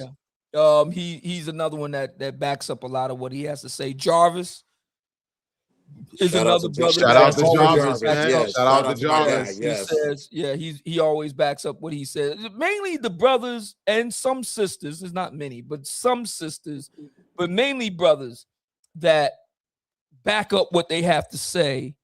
Where I said, okay, well, you can look it up and you can come to your own conclusions. I really have a lot of respect for brothers that do that, because that says to me that they have a particular type of discipline. They have a disciplined mind to, they're not just shooting from the hip. It's okay. This is my position. You can disagree with it, but you know exactly where I got it from. That's what I pride myself on is, and if it's funny, a lot of, and to be fair, it's not just them, but it tends to be Black women. They get really upset when I mention the sources. I don't want to read those sources. Listen, if you don't want to read the sources or whatever, that's okay. Just say that. Just say I don't want to read it. But to try to dismiss it as if it's just I'm just making this up out of whole cloth. Man, come on, we're reasonable people here. So I get a kick out of these girls trying to come after me because it just tells me that I'm right. And they love to argue with me. Dr. B says this all the time. He says these women love to argue with Mumia. They just get on there and want to argue with him. And I agree with him. I think that's what it is. They just want to get on there and just argue with me. And all it's saying to me is that you're right, and I'm upset about it. Yeah. No, I agree. Very good answer. Those are good names. Shout out to Big E. Shout out to my brother Jarvis. And shout out to Dr. B. Dr. B, of course, Dr. B, one of the main people that got on my nerves with some of the things that he would say. And when you just sit back and listen, it's like he's right ultimately. So you just got to give him credit when credit is due. So, and since then, I've grown to appreciation for Dr. B. And of course, we met him through the IRL. Shout out to Raquel, Diego, Amber, and Kat. And I also noticed they have transitioned from Clubhouse to TikTok as well. Granted, me and TikTok has a different type of relationship. I like to be a little bit more free with my words. They don't like it. But that's why you see some people transitioning from Clubhouse. Now they're going to the YouTube side. Do you have any advice for any content creators that's making that transition so it can be more successful? Yeah, you have to find a platform that works for you. There's some general similarities of these social media platforms, but each platform has its own kind of unique quirks with it and stuff like that. So you have to find the platform that works best for you. In my post YouTube era, I've been utilizing for the most part 4 major platforms: Rumble, TikTok, Facebook, and Instagram. And of the 4, I would say literally the biggest bang for the buck for me has been Facebook. But and then next to that, second to that, Instagram. Third to that, TikTok. Fourth, Rumble. But they all kind of work together to do what I do. So I would say to anybody, if you're trying to make a go of this, find out first and foremost the number one app that works best for you. That's your number one, and then you sprinkle in the other apps after that. That's what I do. The number one for me is Facebook, and then I sprinkle in the others right behind it. Okay, nice. Yeah, and I always heard about Facebook has uh, done the most, has paid the content creators the absolute most, and we're working on that. We're definitely working on the idea of Facebook. We're streaming live now on Facebook right now, so we'll see what that entails. Now, regarding panels, like, do you have a favorite dating panel? Whether it be, what's your favorite Clubhouse dating panel? What's your favorite YouTube dating panel? Um, it's been a long time since I did panel shows. Um,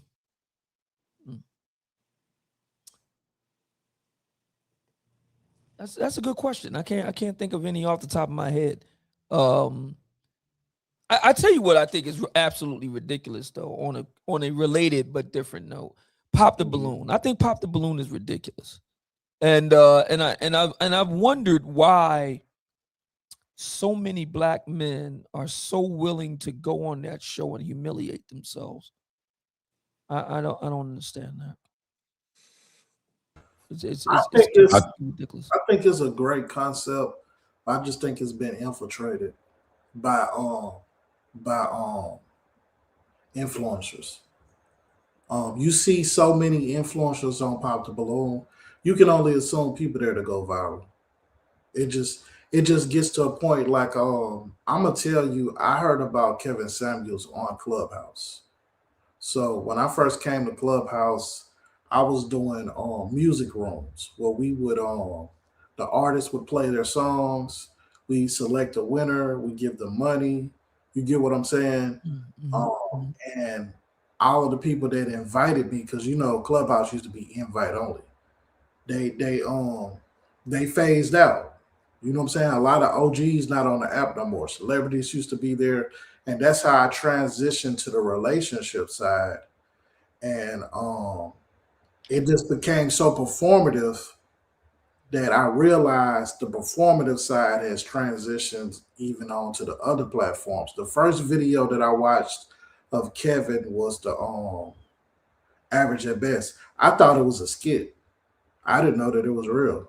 I would just, my mind couldn't comprehend somebody volunteer to make a fool of their damn self, But this is a real thing. And Clubhouse, women make a fool of themselves every day, 24/7 on Clubhouse. Somebody's making a fool of themselves as we speak right now.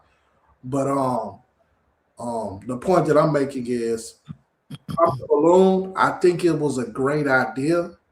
But once people became famous, like you see, what was the turtle guy, the Aaron the plumber? There's a few people right, yeah, Aaron, yeah. It's a few people that's been able to leverage their opinion, their appearance on this Pop the Balloon show to celebrity status and even long-term opportunities to make money. So I'm all for it, but my biggest concern with it is I question the validity of what they're doing now at this point. Like how many people are actually there for love, and how many people there to get off jokes and be performative. Right. Yeah. Yeah. I agree with that. I just don't see the point of men getting on there and humiliating themselves in that way. I don't understand that You know, reason. it's like content may have the point. I want to kind of drive that home. I believe women called into the show because I would even ask women sometimes too that I knew if they called into a Kevin Samuels show, they would get chewed up and they still wanted to go. And I asked, well, what do you want to do this for? And what I got from them is they genuinely believe that they were the exception to the rule. They believe that they can go up there, get friendly with him, and he's going to give them a pass that never existed. And I believe the same thing with the men, but because I get Mumia's point.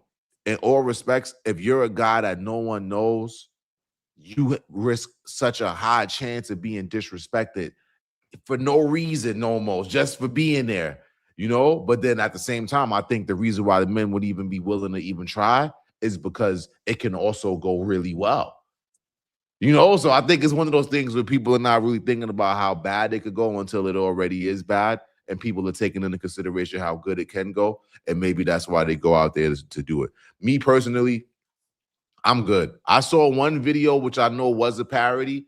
This one guy, he walked up and all the women popped their balloons, and he told them, all right, nah, give all the women balloons again so that they could stay in the game. And it was just funny, but I know like I would be like that kind of funny guy. I wouldn't be the guy that's like seriously up there, because that's like going up to American Idol and not knowing if you could really hold a high note. Yeah. Yeah. I agree with that. I agree with that.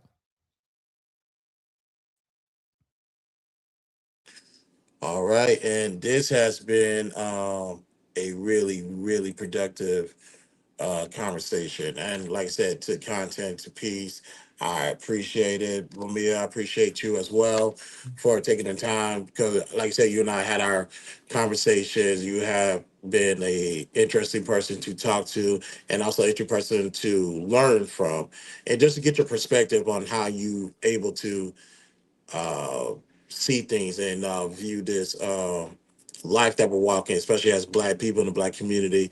So, like I said again, I do want to appreciate you for pulling up with us. No worries, man. Thank you. I had a great time being here. You said you wanted to open up the floor for some questions, right? Yes, yes, we're going to bring some people up right now.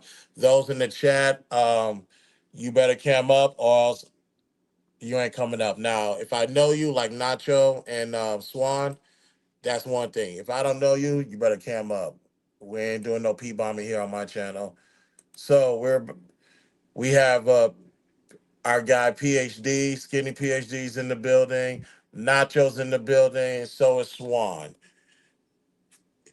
PhD, man, how you doing, man? What up? What up? I'm all right. All right.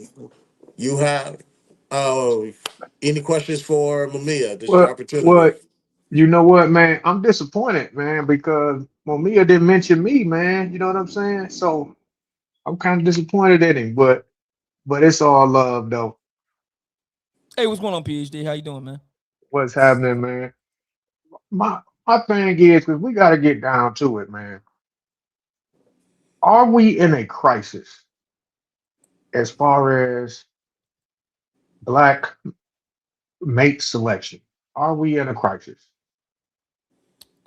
I That's a don't good know. question. Yeah, I don't know if it's about mate selection. I don't know if it's a crisis over that. I think what's going on is that we're Black men and Black women are kind of feeling out what they want life to look like, and it's kind of hard to link that up because Black women they have a right to, and I'm speaking in broad generalities here, of course, but broadly speaking, Black women have a right to order their lives in the way that they think is best for them. They're entitled to that freedom. They're American citizens. Similarly, Black men, again, in broad generalities, Black men have a right to do the same thing. So I think the issue isn't mate selection so much as it is, aligning on various things. Like I was talking about earlier, do y'all have the same, alignment on what a community looks like or what a family looks like and so on. And in my opinion, that's becoming harder to do because black men and black women want different things. Okay, when you say they want different things, so then we just need to go ahead and start putting it out there that the the the two parent household, the conservative family, that's over with for the most part. That's over with. For the most part, yeah. The black marital rate just under 30, like 29%, and projected to fall another 4 or 5 points by mid-century.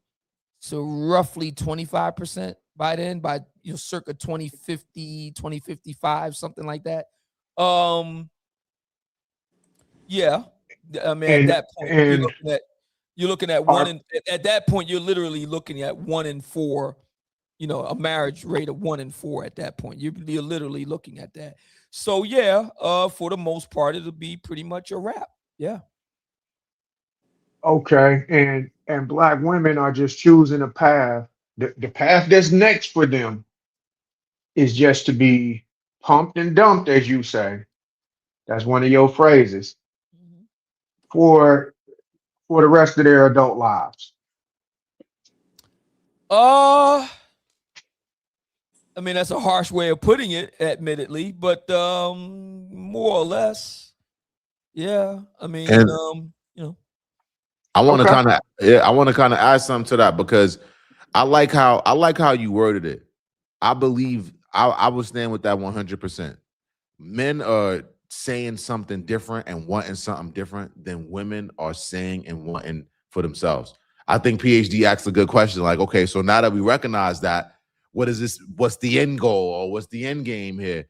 And I think it is sad, but in a sense, PhD, to say that in different words, I see women nowadays finding more comfortability and being independent and being single and still having fun versus being tied down to a man and and having fun that way. So I think it is kind of messed up, but to the point that he said earlier, I believe women are seeing something different than men are seeing and wanting something different for themselves than men want for women. I think it's a beautiful time. I want this to change at some point, but I love that we're we're using our minds and we're both thinking. Women are using their minds trying to figure it out. Men are using their minds to try to figure it out. I'm hoping the best. I don't think that is going to end in us really in crisis mode. I'm hoping that when we're done with these tantrums and done with the disagreements, we should be able to come back to this table with a little bit more knowledge. sounds good to me. Sounds good to me. Um, anyone else have any questions? Swan Nacho. I know my brother Cellulite is coming up because he said there was a notion that he disagreed with. I don't know if it's something that you stated specifically or it might have been the premise of PhD's question. He's getting his cam up situated, so he should be up. I have a question. Can you hear me? Yeah. Yes, Nacho. Hi, good evening, everyone. Hello. Hi. It's kind of remedial, my question. I don't know what rock I was under when the whole red pill thing dropped. Granted, I did see The Matrix many, many, many times. I don't understand the concept and how it applies because it almost seems like, is it like this? I hate to use the word chauvinistic, male centered, he man woman hating concept because that's kind of what I'm gathering over the course of really hearing it on social media. Or is it like this, you know, male group that's centered around preserving, the patriarchal state and protecting it from, essentially hostile takeovers from possible LGBTQ SYZs or, um, you know, let's just say women from the Isle of Lesbos or other Amazonian type of women who have, this concept that they're equal to a man and can in some states dominate them. So I know it sounds remedial, but that's kind of what I'm thinking, and I'm not too sure, and I'm hoping you can give me some clarity. Yeah, the red pill like is just a way of looking at the world, and in a previous era it will be realpolitik. That's it. That's all it is. You just see things for what they are, not social constructions or societal conventions or polite contrivances or little white lies or for appearances. All it is that you kind of strip the veneer off of things and see them for what they are. That's it. That's all it is. So is that like a realist concept, Yeah, basically? very Like, much so. Very much so. Yeah. okay, so where are they getting like this concept that it's, this patriarchal dominance of masculine toxicity? That I mean, came out of why? that came out of the feminist playbook. Okay, That's and not so, that's so not my something next arising out question of then, that's me, not something arising out of the manosphere itself. I That's say, feminist framing, and uh-huh. what's going on, what has been going on over the past roughly 10 years, 11, Hmm. something like that. What that I've been around. What's been going on is that there's been an increased fight between those on the manosphere side and those on the feminist side slash progressive, etc. Um, Basically fighting and duking it out for narrative control.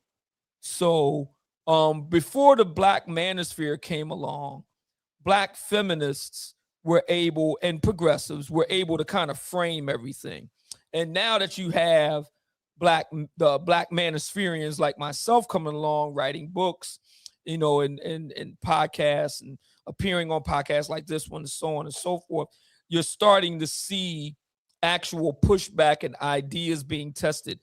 Many of the ideas that feminists and progressives have put forward have never really been challenged or tested in the public square. Now they're starting to be challenged and questioned, and that's now you're seeing that tension back and forth. So really, it's kind of a fight for narrative control. So that leads me into pink pill, right? Yeah. The pink pill concept. Now, I know from Clubhouse because I've been there a long time. You and Pink Pill have some serious history, and not to bring her up, but this concept of the pink pill versus the red pill. I mean, is that a thing, or am I just making it up? It's partly marketing on her part. I mean, they say imitation is the greatest form of flattery. So on the part of Miss Who Karazin, said that? Who said that? yeah. So on the part of Karazin, for her to kind of bring up this pink pill, obviously it's a play on the red pill, obviously. So there's that, just good marketing. But also, again, we have the whole idea of narrative control. Karazin was around before I came along. She was around. She was on YouTube in at least 2010. I didn't come along until 2015. And like me, she too is a writer. She too is an author, like me. Although I've written more books than she has. She's only written one book, and that was 14 years ago. So, again, it's this kind of narrative control that's been going on. I kind of like it personally because you don't really know what you got until you actually are in the thick of it against other people kind of competing ideas. Otherwise, you don't really know what you have. So I'm here for it. I welcome it. It's one of the things that really disappointed me with a lot of these feminist types. They don't want to debate. And I see the reason why they don't want to debate, because so many of their ideas are so weak. They're used to having people that don't question them. And I think the issue with the black manosphere and guys like me is that we question things. So I think that's really what it is. And I think Swan is next. Nacho, thank you for your questions. Those are real great questions. Swan wants to get in there, and then after that, we can go to Sal. Well, good evening, ladies and gentlemen. Good Hello. evening. I What just up, wanted though? to shout out Mumia. Yeah. Thank you for joining us. I Thank know you. we've met, but I'm glad that you're here. Shout out to Christopher J, PhD, Dior Content for making this possible. I do want to applaud you for giving Black men a platform. I think that's phenomenal. Although I don't agree with everything that you say, I do appreciate you giving that voice to men. Thank you. Quite welcome. You had said a few things, and I'm just over here listening to you. You make a lot of poignant points about Black women, and a lot of it's valid. One thing that stood out to me was you were speaking on TV and social media consumption, and we are the biggest consumers to the tune of 51 hours and 36 minutes per week. That is, in fact, a job with overtime. Um, and 20 hours on our smartphone. Now, the average for people is about 9 hours, for Black people, 9 hours on social media. And we do that plus 2 more. What do you think would be a solution for Black women to disengage from social media?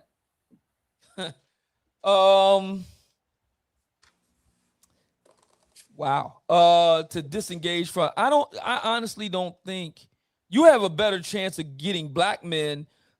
I don't think you can get Black men to completely disengage from it, but to cut it back, I think you have a better chance of doing that with Black men than Black women. And the reason why is because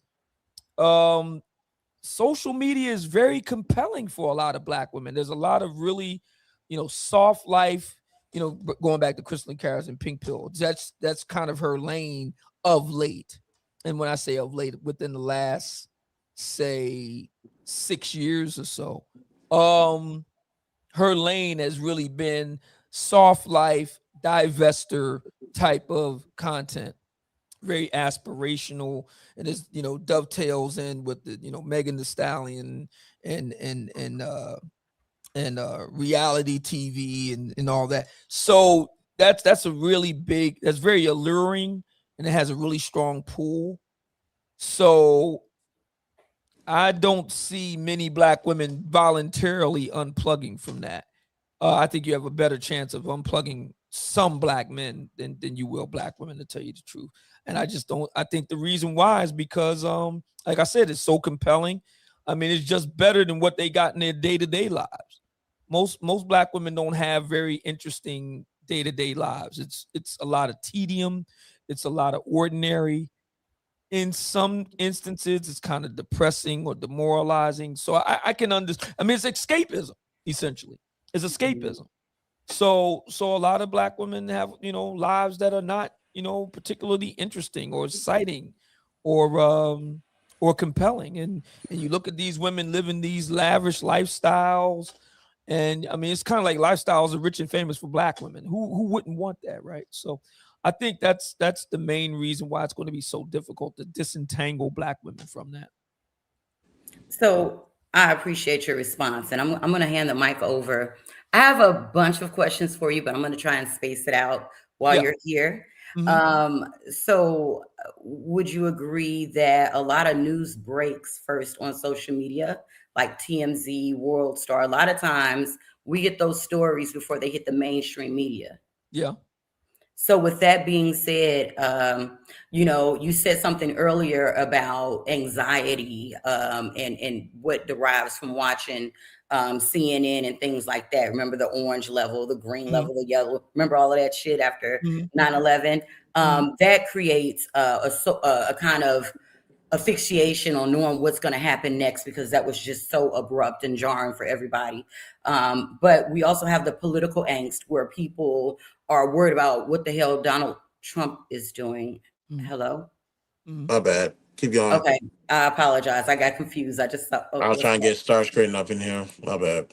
No worries. So with that being said, with the war anxiety that we just so happen to be thrown into, and then the political angst with Donald Trump and all his shenanigans, would you not agree that people are more inclined to stay informed via social media as opposed to a regular news outlet?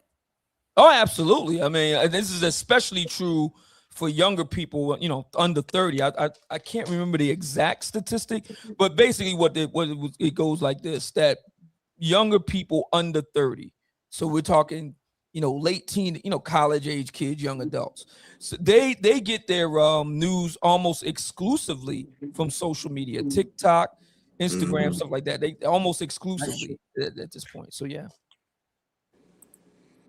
Yeah, I would definitely agree with that one. Well, thank you for answering my questions. I got more for you, but I'm gonna let other people get a hold of you. I'm gonna go on mute. Yeah, thank you. So, what's up, man? Hey, what's going on, man? What up, though? Obsidian, what's happening, my G? Hey, what's up, man? It's been years since we spoke. Good to talk to you. Yeah, same. It was years ago. You was doing a stream, and I made you laugh about BBWs, and you was dying laughing. That's how long it's been. Yeah. No, but not too much on the larger ladies. I mean, because we've all been there. So it's, no, absolutely, not too much on them. Absolutely, but no. So we support BBWs. I mean, yeah, BBWs over here. Almost said BBWs. Absolutely. Yes, sir. 250 or better. So, y'all was having a conversation, and PhD asked a question about black marriages or 2-parent households, and he asked the question of whether or not it's done. And once you gave your answer, he elaborated a little bit more on this question. That's why I say I disagree completely. I think that black marriages and black relationships can and will be better. It's just that people will start having to make better choices in who it is that they actually solidify a relationship with, instead of just dropping pipe into a hole. So that's why I say I disagree completely. Time will tell. We'll see. I mean, it's projected to fall, but we'll see. We'll see if it turns. I mean, anything's possible. Nothing's set in stone. So I mean, it's possible between now and 2050 that Generation Z, and by that time, Generation Alpha, that's really where this is going to really hinge on, Generation Z and Generation Alpha. We'll see. It's possible they could turn it around. We'll see. I can tell you right now, Z and Alpha is cooked. It's over. Oh wow! And in my age gap, I was born in '89, so I'm a part of that. That 35, 30. Yeah. I'm in that era, so I can see what they doing in my age group right now, and I also see what they doing in the age groups that's younger than me right now. And the direction that they going is they're continuing, and they're even further evolving the previous culture of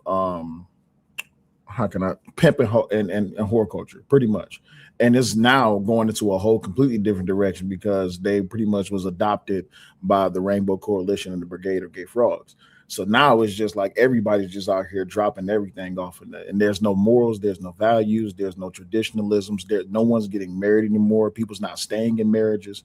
So I wouldn't disagree with you on that part. I would just say that people need to be more focused on bettering themselves so they can be better marriageable mates, rather than just dropping a pipe off into a hole. That's where I pretty much land at. Yeah. Like I said, I mean, we'll see how this plays itself out. The trend lines don't look good, but anything is possible. We'll see. Absolutely. Who's next? All right. Let's see. I see BD done popped up. Nacho, I'm gonna switch you out real quick, and we'll bring BD up. Do you guys have any more questions while I'm getting BD on stage? So I know you had some more questions for him. If not, Starscream, what's good, man? I don't think Starscream is double muted. He's trying to say something. Starscream, you there? Starscream, unmute your mic. Glitched out. He's having issues. So I have more. So for Mr. Mumia, am I saying that right? Yeah. Okay. All right. So you also brought up, because I was taking notes on what you were saying, that Megan brought a lot of her own romantic drama to social media, and you were right. Absolutely. But could it be that the same way we know that Joe was whooping on them kids because she's in the spotlight, that's also why that's highlighted, and retweeted and recycled, whereas a regular person just venting online wouldn't get that much attention and traction? Well, absolutely. I mean, it's not just accidental on her part. It's very deliberate. I mean, that's part of her. That's part of her shtick. Is that she gets to talk about her personal life and monetizes it and commodifies it, and kind of sets the tone of discourse for it. And I think it backfired this time around. It's kind of worked with the other men that she's had, including the Tory Lanez incident. But I think this time around it backfired, and I think that's the reason why everybody's talking about it, is because, to be fair, that so many black men have just actively pushed back on it. I think that's what led us to this moment right now. So, to a follow up to that, really quickly, and I'll get out the way again. You had referenced her as giving Lady of the Night vibes, right? Right. Right. Right. So this young girl lost her parents, both of them at a young age. She's 31 now, but she's an excellent businesswoman, a college graduate, and she's not a baby mother. How does that equate to a Lady of the Night? Well, I mean, WAP anyone? I mean, Wait. And we can't reference music. We're talking character, right? Well, I mean, that is part of you. I mean, she chose to present herself and make a career out of songs like WAP. I mean, and she has a right to it, but there are downsides to that. And one of the downsides is, unfortunately, her relationship history. I think one of the big lessons coming out of this, and I know I was just watching a local celebrity. Her name is Patty Jackson. She works at WDAS FM, and she's been around for a long time. Radio announcer, disc jockey, radio personality. She's been on for a long time, and she was talking about this whole issue, and she was talking about the double standards of it. Okay, yeah. A man that's a man about town won't be as likely to kind of get the once over the way a woman would. That's true. I agree with that. I'm not saying that makes it right, or I'm just saying that's just what it is. And I think Megan teaches us all a lesson, especially the ladies. Nothing good really can come from that, because at some point, you're like Megan did, you're going to want something real. And look, I mean, a lot of guys that want something real don't want something real with a de facto lady of the evening or a sister who presents herself as a lady of the evening. Not many guys are going to want to sign on for that. They're just not. I know I don't. So, respectfully, what is the difference between music entertainment and movie entertainment? Is every character that an actor plays an indication of their persona and who they are in real life? Is every lyric that an artist sings, is that an indication or a mirror to who they are in real life? I ask that respectfully, and before you answer, I just want to bring up one thing, because you brought up WAP. Snoop Dogg's been married over 30 years. Mm-hmm. And one song that I love is Pimps Up, Hoes Down, featuring Snoop Dogg.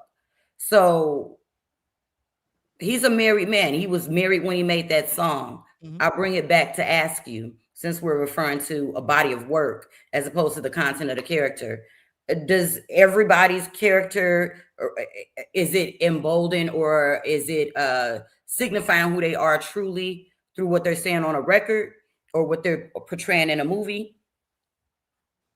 I'm glad you brought up Snoop Dogg. He's an excellent case in point.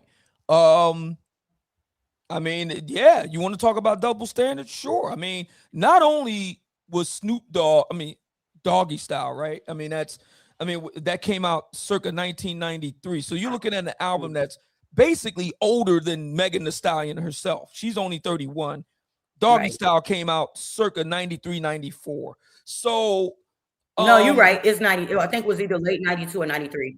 Yeah. So I mean, and not only is the album very sexually explicit, personally is one of my all-time favorites because I think Dr. Dre outdid himself with that. But also, I mean, he was associated with the Crips. So not only is he, you know, having this risque ribaldry going on with Doggy Style, etc., but he's associated with organized crime. Okay, and yet he can kick it with Stanley Tucci at the Winter Olympics. That just goes to show you what Patty Jackson and other black women saying is not fair. Look, he's a case in point. He can do those things and still, you know, transition into respectable society. It's not right. It's not fair. But it is life. But why it's is much it? difficult Why is for it? a woman to do that? It just is. But why is that? Why is it that when a man does the exact same thing, maybe even more so, is it completely overlooked but highly scrutinized when it's women? Yeah. There's a higher bar for a woman to be respectable. And I'm not debating whether it's right or wrong. You made a really good point in bringing up Snoop Dogg. It's a very fair point. He's a case in point. Can I jump in for just a second? Can I chime in? So, oh yeah, go ahead. I can hold on. I'm gonna say this. It's not a double standard. A man can betray themselves as a gangster and still be a family man. A man can't portray himself as a pimp and still be a family man, because he's not talking about pimping his wife. He might pimp one of your daughters, but he's not going to pimp his own daughter. Now, if you want to call that a double standard, we can call that a double standard. But the issue with Megan is you promote 304 activities, but then you want the benefit of being seen as something other than a 304. That's where hypocrisy comes in place. There are plenty of artists like an NBA YoungBoy. Every song he talk about is murder. They have people who actually done studies on his music. 96% of his songs are promoting murder. That's why he doesn't get a lot of radio play. He's still one of the biggest artists in the world, but he's still seen as a family man. He's still seen as a lot of different things. Now, you give a female equivalent of that, of somebody who only promotes 3 or 4 activities, you're not going to be given the benefit of the doubt. It's really not a double standard. It's basically people are going to categorize you how you categorize yourself. So she has so many clips of her going viral on stage saying how women don't need men and use men for everything they can. She has all type their clips. She say this in the middle of her shows. So when men say, okay, this is how we want to look at you, you can't say, oh, well, she's a college graduate. That's not being promoted. WAP is being promoted. Right. F these men is being promoted. We don't need a man. Go get your money. That's what being promoted. We independent. I don't need an end to do nothing but eat this PUSSY. That's what's being promoted. And that's how she's going to be taken. So what I wanted to say was I like to keep things simple because I was raised by pretty much all the men in my family. And my father was a straight shooter. He just simply said, because I used to come to him all the time, Pop, what's going on with this? Why do women do this? He said, listen, son, it's things that women can do and it's things that men can do, and neither one can do the other. It's just that simple. Men can portray themselves a certain type of way, but it's all based on how it is that society perceives them, and vice versa. The same thing for women. If a man is out here portraying himself being surrounded by a cavalcade of ladies of the night, but he still has a wife at home, however society perceives him or glorifies him or promotes him, that's up to society. And the same thing happens for a woman. So in this day and age, because of feminism and especially this new wave of feminism, it is I wouldn't call it a double standard. I would just pretty much call it, it's almost like they putting their head on a chopping block and they hoping that no one brings the axe down.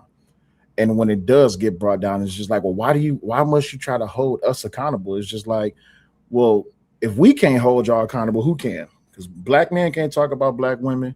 Black women can't talk about black women. White men and white women definitely can't. So who can? when it comes to the correction and stability of actually structuring foundationally the black community, who can correct these negative things that's always being promoted and pushed and glorified within the black community? And then when we speak about these things, now we're traitors and we hate women and all this, that, and the other. But then when you look at the divestors and you look at all of these other notable figures on the other side of the playing field, they say, oh, well, yeah, they're just telling their truth and they're telling their story. It's just like, wait, so black men didn't have this opportunity to be able to voice their grievances about what's going on in the community. And when we do, we're seeing as a sacrificial lamb that could just be used for entertainment and for monetization. That's backwards. But then again, like my father said, it's things women could do, and it's things men could do, and neither one could do vice versa. I agree. Let me see. Getting to be a little bit late here. Anybody hasn't asked a question? Yeah, we got 3 more. We got Starscreen, Cowboy, get ready, and Beauty could finish off the last question.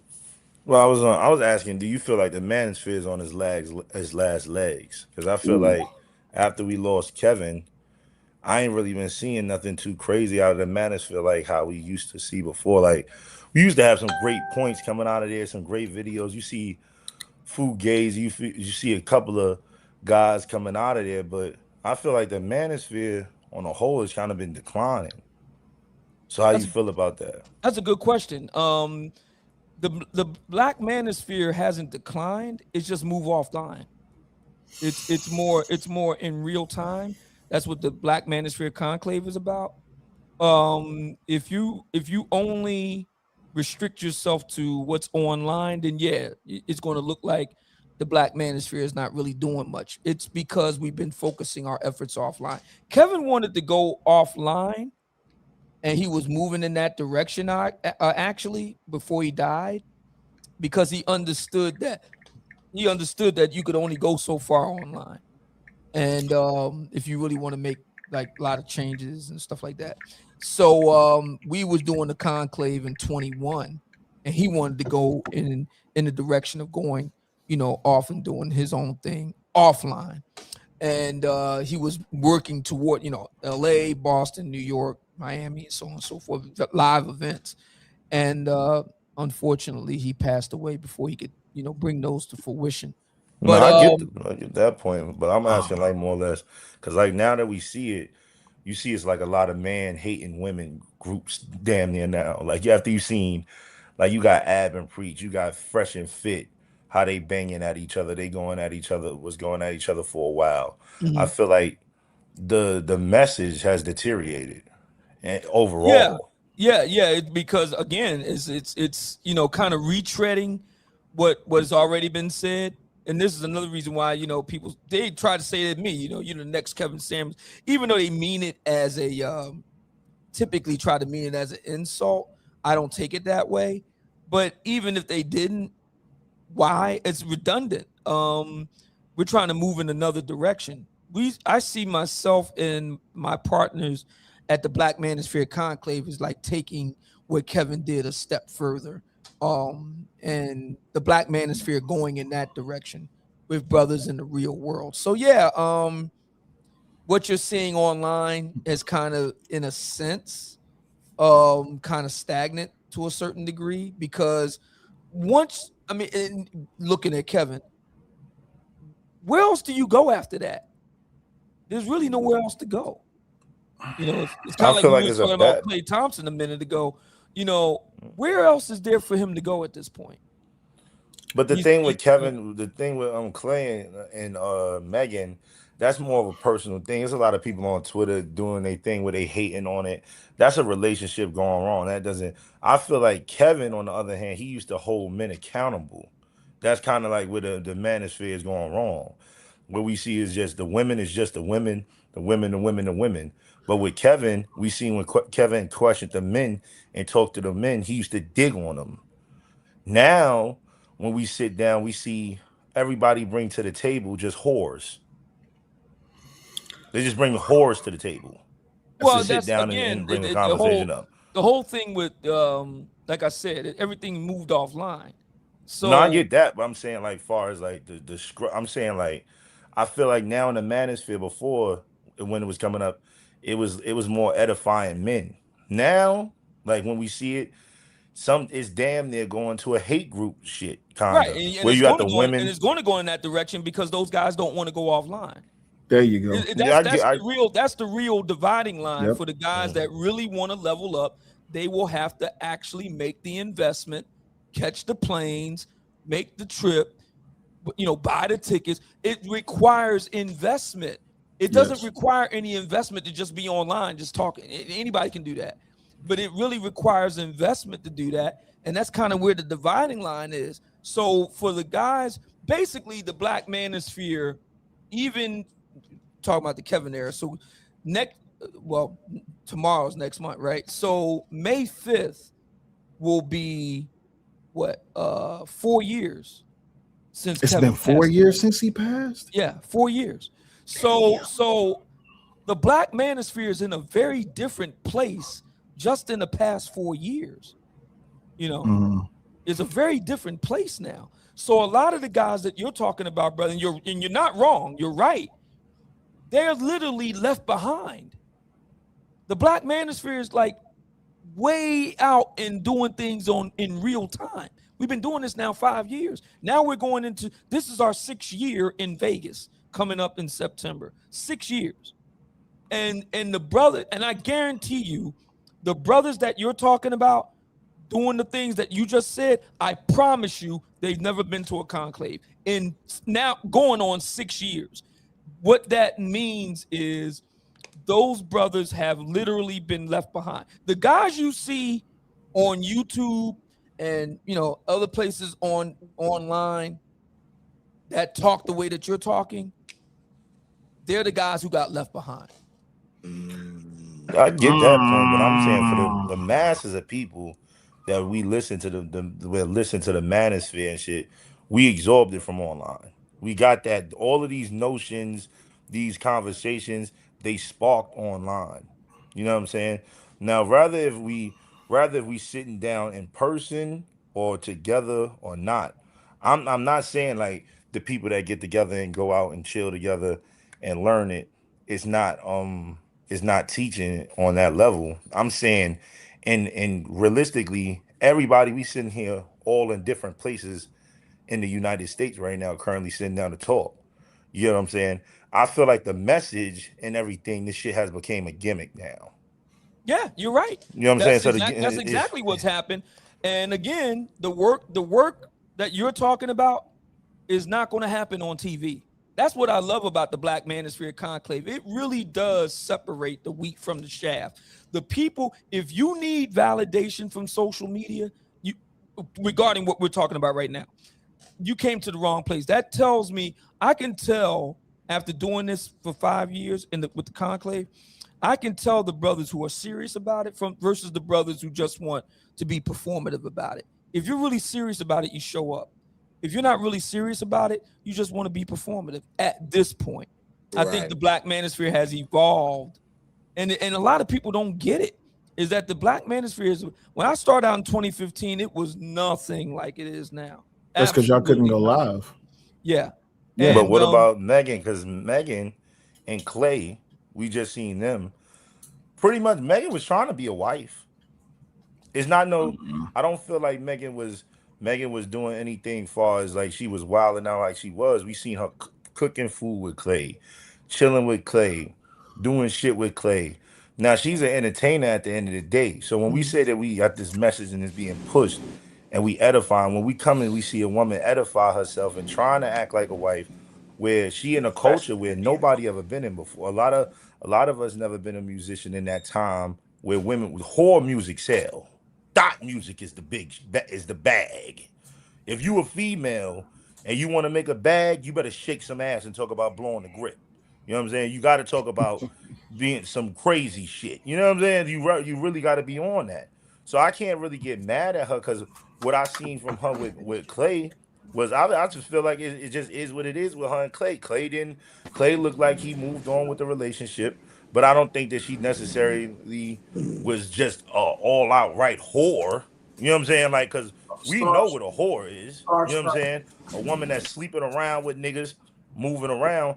she was locked in with boy. You know what I'm Starscream. saying? We can't. A lot of these niggas on like in the manosphere, they'll be happy to be with a bad bitch like Megan. These same niggas want to be with these women. You know what I'm No, saying? they But they just want to can't be seen control with him. those women. You know what I'm Starscream. saying? You A could lot of niggas, you're not gonna Man, be like when you They, see Megan, you're not gonna be on Megan's level far and on Clay. It's not a lot of niggas 6'8", 6'6" with 180 million fucking dollars. but It's probably like Starscream, man, I what think are Starscream. you I'm not talking even lying. about? Like Starscream, it's I think probably you like can 68 he hear? niggas in the world like that. I mean, in the United States I like that. think I think he can hear you. I think he ignoring y'all. I That's get who fine. me? Yeah, Starscream, you completely wrong on this one, bro. I'm completely wrong. All right. I got Listen. fat. First of all, she wasn't trying to be a wife. no, I'm gonna tell you this: that bag make these women acquiesce. When you playing with hundreds of millions of dollars, all of them gonna have their ass up in there in the kitchen. Even if they don't know what the hell they doing, they gonna figure that shit out. Because you playing with hundreds of millions of dollars. First of all, her reputation already precedes itself. When they first got together, wasn't Clay getting clowned online? Wasn't people saying, "What the hell are you doing?" Right? Wasn't she just with this dude named Party? And it came out in the trial with Tory Lanez that she was sleeping with like 3 or 4 men while she was in a relationship with Party. Like, what I'm saying is this woman been making a fool of herself. A lot of men was looking at Clay like, what the hell is wrong with you? Have some goddamn respect for yourself. You get what I'm saying? See, That's a a man fact. got his money together and on a certain level, none of this matters. And I'm gonna give you an example. Let's go past Megan. Let's go to Kim Kardashian. She's beautiful. She's super successful. She's super famous. Why wasn't the CEOs of Fortune 500 companies trying to have her around her arm? No, it's entertainers and celebrities. A lot of these people are degenerates that just lucked up and got rich. You know what I'm saying? Some of them are actually talented, and some of them just lucked up. And more power to them. But we have to highlight and recognize that this celebrity dating pool is not what's going on in regular life. Like you can't compare a regular person to what these people are doing. You can't give me hundreds of millions of dollars and I'm never gonna be seen in public with Megan. Of course, somebody would want to date Megan if they fucked up. But you telling me Elon Musk is looking for Megan Thee Stallion? You telling hell me no. Mark Zuckerberg is looking for, like, what I'm saying is look at these dudes. You know what, you got it. You got it. Hey, I'm not saying they looking for a Megan Thee Stallion. Hey. These niggas ain't got a woman that got $40 million, bro. But Like that's niggas are praise Future. Niggas are praise what's son that played for but Starscream that really played for the quick. Bills and shit. Son that was with Cardi and shit. They'll praise him. The nigga Future don't even take care of his kids, nigga. Starscream really You don't quick. see niggas saying. You'll see niggas talking about, oh my God, I would Jesus. never Hold on, let a Starscream, nigga let's take all get care of in my there. kids. Let's all You get know in what I'm there. saying? Then we have to give it to So Cowboy. Go ahead, so give it to him. I'm just saying. I'm the just saying. everything that you're saying right now speaks I to gotta that come in and out. yeah, everything that you're speaking to right now speaks to that disconnect that Mumia was just talking about. And that's the complete difference. That's why I said, see, I remember back in the Google Hangout days when you actually had to go listen to the radio show. I remember the days of the Coliseum and all this and y'all. I remember all of that. What changed the game was people had the ability to create a thumbnail and hit a go live button. So the conversation, actually, the point that you brought up to Mumia was actually a very extended point, which actually needs to be talked about on a deeper level. But I know Mumia ain't got that much time. But Yeah. everything that you're saying right now is pretty much quantifying why it is that he said that this has to move offline, and why a lot of people are stuck within this online realm of they're trying to get the most views, the most cash apps, and the super chats. If I've been a part of the Black Manosphere for 4 years, and I've been doing nonstop content, bringing up talking points, showing statistics, data, and I'm actually landing my plane, versus someone who goes live and they got 4,000 people watching them, guess who they're going to say has a more foothold within the Black Manosphere? They're going to say the person that got 4,000 people watching them. They're not going to listen to me, and I'm down here doing content, Black Manosphere content. But the thing is, that's just the trailing of the times. But going back to what Mumia said, take it offline. Now these dudes really got to be tested. We need to see you talk that good talk when them cash apps and them super chats and them subscriber counts is going up. Let's see if you can talk that talk offline where now your fan base is not around you, your fan base is not available to you, and you can't just use a Google search to bring up your talking points and have a predisposition script. So everything you saying is absolutely right, but that's this new wave. I'm not gonna say new wave black manosphere because it's different. This is not. I wouldn't even call it new wave black manosphere content. I would just say that this is just dudes trying to gain popularity off the foundation has already been laid before them. But I appreciate y'all having me. I got to get up out of here. Mumia, I really do need to have that conversation with you because man. You can follow me on social media. I'm all over the place, man. Hit me up in the DMs, man. We'll talk. Bet. All right, Chris, I appreciate you having me up. Salute to each and every last one of y'all. God bless y'all. My wife is over there. She calling me, so I got to get to go. Speaking of which, I got to get ready to run too. But I think it's like 2 more questions, right? Yeah, 2 more. We got Cowboy and Beauty. Pass the last question to Swan. So, Cowboy, you there? Yeah, can you hear me? Yes, sir. Just one. Yeah, just one question because we gotta get Mumia out of here. Well, I don't have a lot of questions. So, Mumia. Yeah.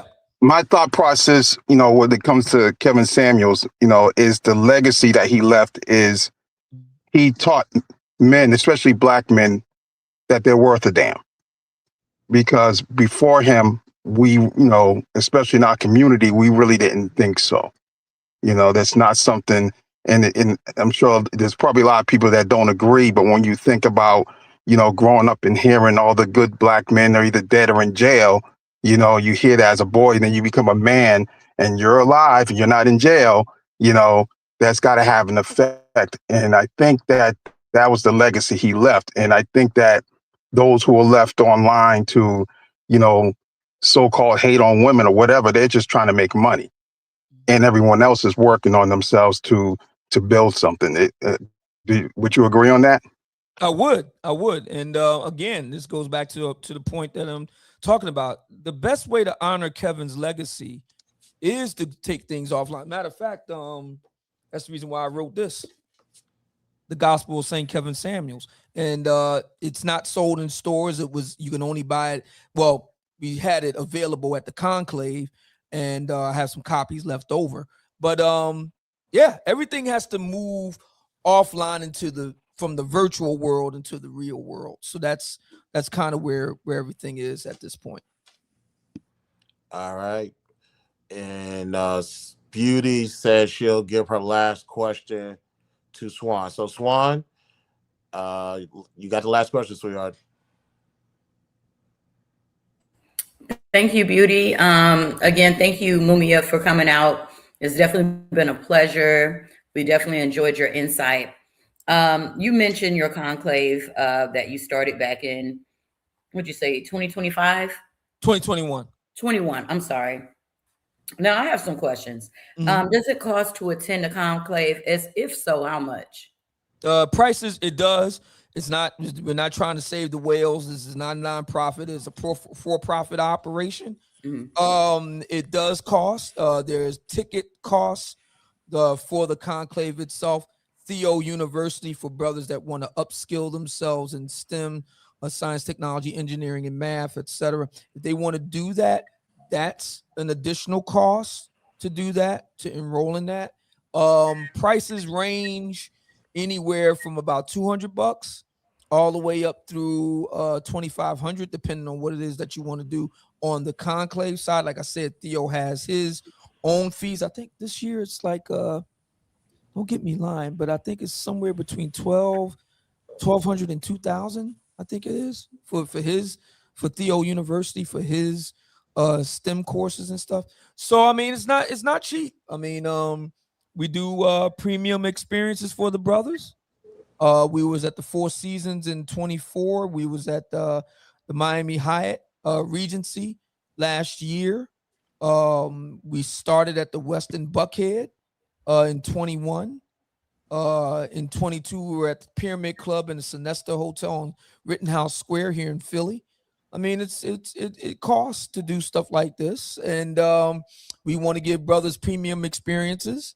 And so, yeah, I mean, it does cost. I will not deny that. But we haven't had any accusations of grifting. We haven't had any accusations of price gouging. We haven't had any accusations of guys being disgruntled or dissatisfied in 5 years of operation. No problem. So that I take that to mean that we're doing the Lord's work. Absolutely. Final question for you. Final question for you. As a podcaster, as a blogger, as a writer, as someone that contends on social media in a very heavy way, because I know you have like over 100,000 followers on Facebook.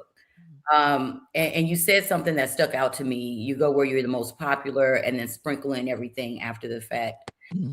I get that as far as top of mind awareness, putting yourself out there. But in writing your book and campaigning for writing your books,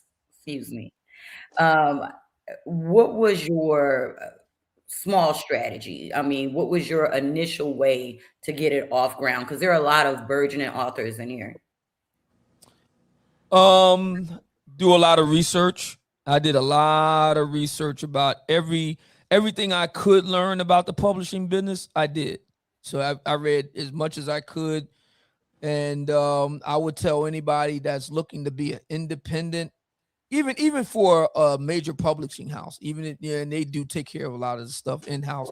But even going that route, whether you're going indie or whether you're going through a major publishing house, the key is doing as much homework as possible about the topic you want to write about and just about the book publishing business. I learned a whole lot doing a lot of research, and then bringing out the books. I learned a lot, and each book has its own learning curve. So it's pretty extensive stuff. So would you apply that same science to promote it on your biggest platform and sprinkle it in with that same You better science? believe it. Oh, absolutely. I spent the last year. When I started out on YouTube, I had no idea what the hell I was doing. And I didn't really figure out what I was doing on social media until last year. And that was only because I really buckled down to learn it. Learn. And this is one of the great things about being kicked off of YouTube, so to speak.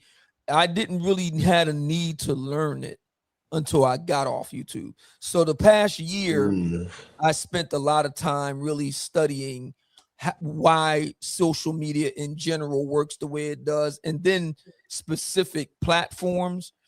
And the reason why Facebook really works out well for me is a number of reasons. One, because it has a writing component. You can post things to it, like similar to X.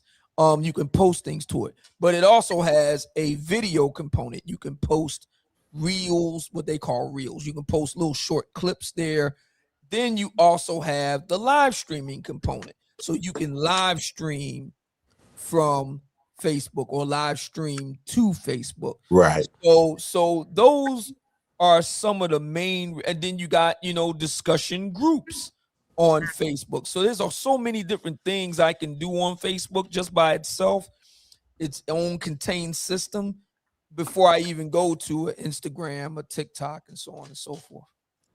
And the crazy thing is, you would think that Facebook will be a little bit more stricter on its content in comparison to YouTube, but you have made your following there and everything has been working for you. So I'll say shout out to Facebook and shout out to your supporters. But Mumia, like I said, man, these past couple of years, just getting to know you, having access to you to have these conversations, it has been a beneficial to me. So because I'm able to take a step back and see things from a different point of view, whether I agree or disagree, because we have some disagreements as well, respectful disagreements.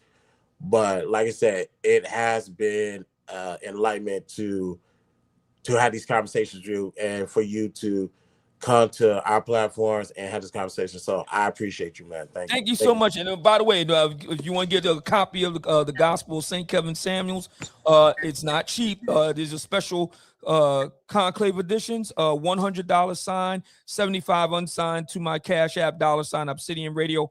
Really appreciate it. Yes, sir. Ladies and gentlemen, the man, the myth, the 11. Oh, go ahead, Content. Is it possible? I know you got to go. Is it possible? I please just ask one question. Yeah. Is there a possibility that you could ever bury the hatchet with O'Shea, Duke Jackson, and Angry Man? Is there a possibility that that would ever happen? Yes, because me and Angry Man already buried the hatchet.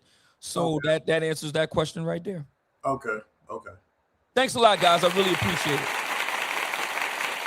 My guy, I appreciate you, man. Catch you on Clubhouse. Yes, sir. Yes, sir. And what are you guys, before we shut down, what's your guys' thoughts about everything the last 2.5 hours? What's your guys' take on the interview? Hopefully Peace is able to come back. I know he had to step away, take care of some things. But what's your guys' take on the interview? Starscream sounding retarded. Not too much on my Starscream now. Man, it was super. You're not supposed to say that word. Hold on, I gotta come in and out. My bad. I can't hear his PhD. Y'all hear him? How do you have a PhD and you're a freaking idiot? I will never understand. Let's try this again. Okay. You know how on Clubhouse I use the words like restart? This is why. Let's try that again, PhD. Okay. You know, real interesting. Starscream sounding restarted. Thank you. Continue. So, but that was the main thing. That he was going on and on. I'm like, if somebody don't get Starscream, man. So that's what I was talking. That's a real question. Well, to be fair, you kind of sound restarted all the time, and you the only one on the panel with a PhD. Ooh. I don't feel like I was restarted because no. He was talking about that was for I PhD. felt like the answer of meeting in person is minute. It's like that's besides the point. That's not gonna change. Like, bro, it's millions of people that subscribe to this manosphere shit. They're not all gonna link up in person.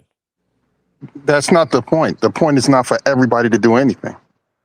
I think so that's not what it's about. I think what happened was this. When Kevin died, he left a void that was too big for one man's shoes to fill. So what happened is the conversation transcended, right? So the conversation has gone mainstream. It's global, right? I was watching the news the other day. They was talking about 50-50 on the news. The conversation has went across every platform. They talking about relationships on First Take, Sports Center.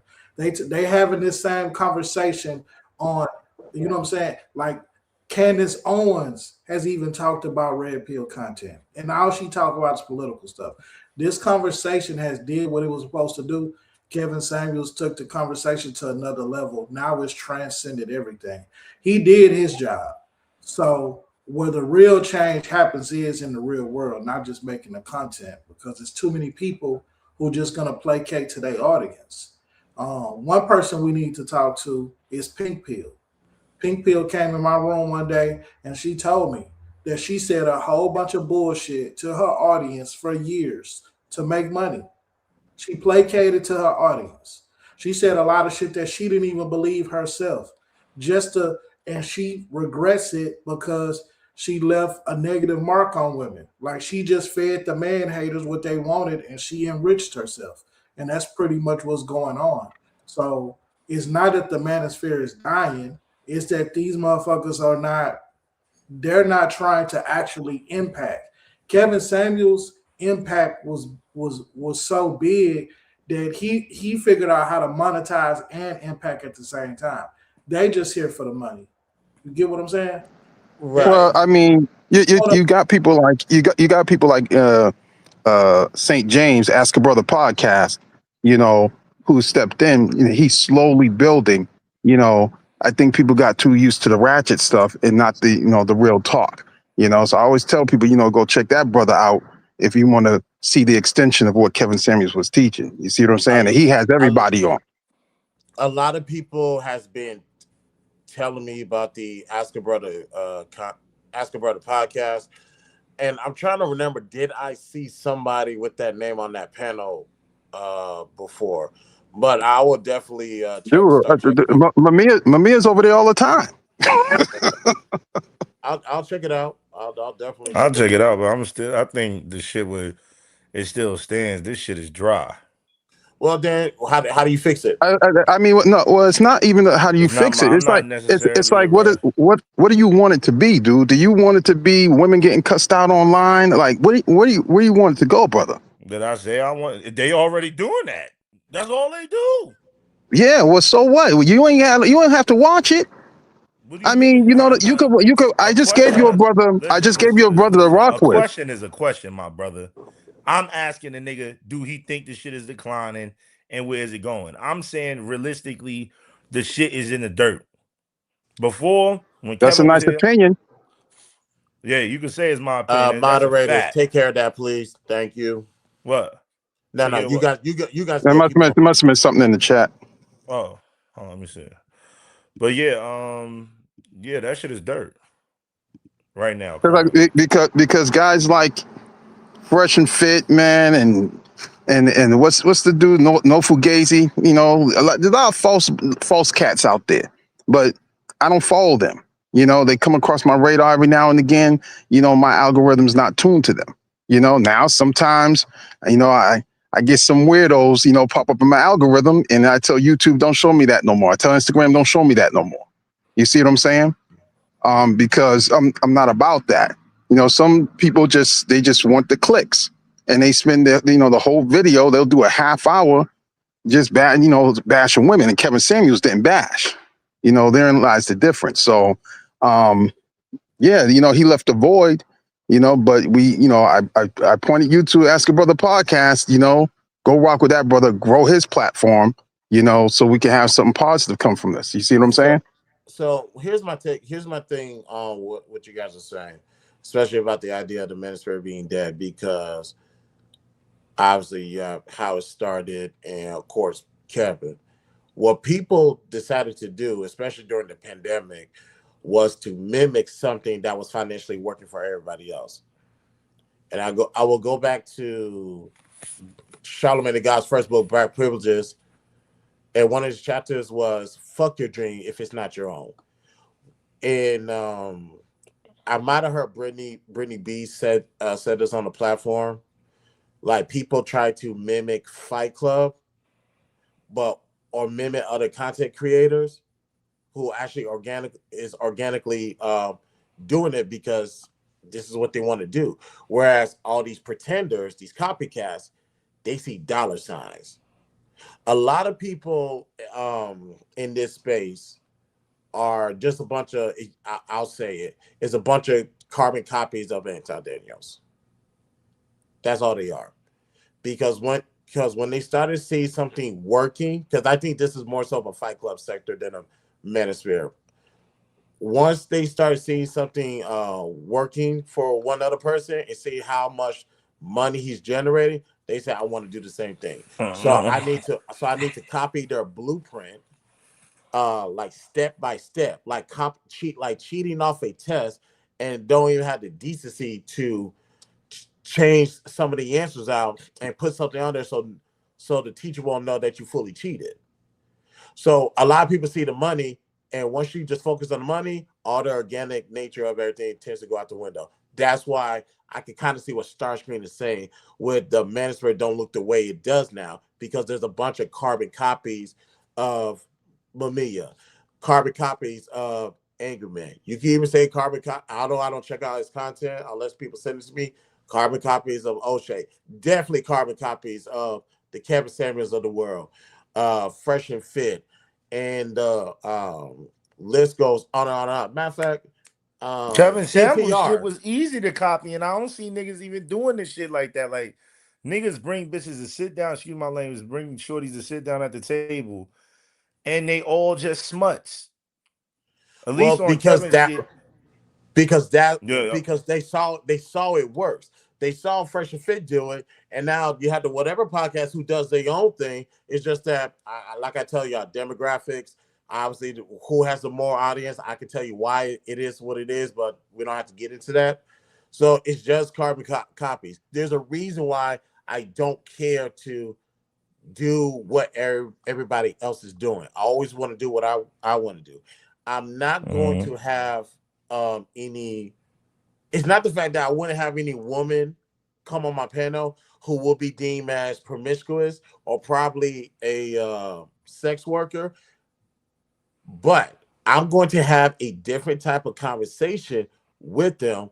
So that way, you know, whether the money or the views go up or not, you know that this is a one-on-one. This is a Christopher J thing. He's not trying to mimic anybody else. Yeah, I feel you. If I bring some prostitutes on, I'm asking them the real shit. Yeah, no, that's fine. And knowing you, I know I'm gonna ask a bitch a hard question. Yes. No. Wait a minute. First you're complaining about prostitutes. Now you're talking about bringing them on. Like what's going on here? Hold on. I'm gonna let y'all have this back and forth. No, I don't want no back and forth. I asked the question. But I gotta say this. When Kevin brought, what I'm saying is, when they brought prostitutes on, when Kevin brought a bitch that sounded stupid, he was actually on it. Now with these niggas, they sit down with a whole bunch of whores just to sit down with them and say the same fucking thing over and over again. Yeah, the question. Fresh and Fit did it. Everybody do the same shit. When they bring a bitch on there that's supposedly, half these bitches stupid, don't even know how to talk. Well, you got a point there. But Starscream, think rap. Go back to the 80s. Go back to the 90s. He'll be right back. He's just having a technical issue. Go back to the 80s. Go back to the 90s. Hell, go back to the 2000s. It was forbidden for you to bite somebody's style. And if you did bite somebody's style, you was not going to get that push. Hell, Ghostface Killer, Action Bronson. Action Bronson can actually rap. The one thing is you couldn't get past that he could have said, let me rephrase it, because I was going to say because he's white and overweight. That's not the case anymore. But you couldn't get over the fact that he sounds like Ghostface Killer. Yeah. So that was a lot of people's problem.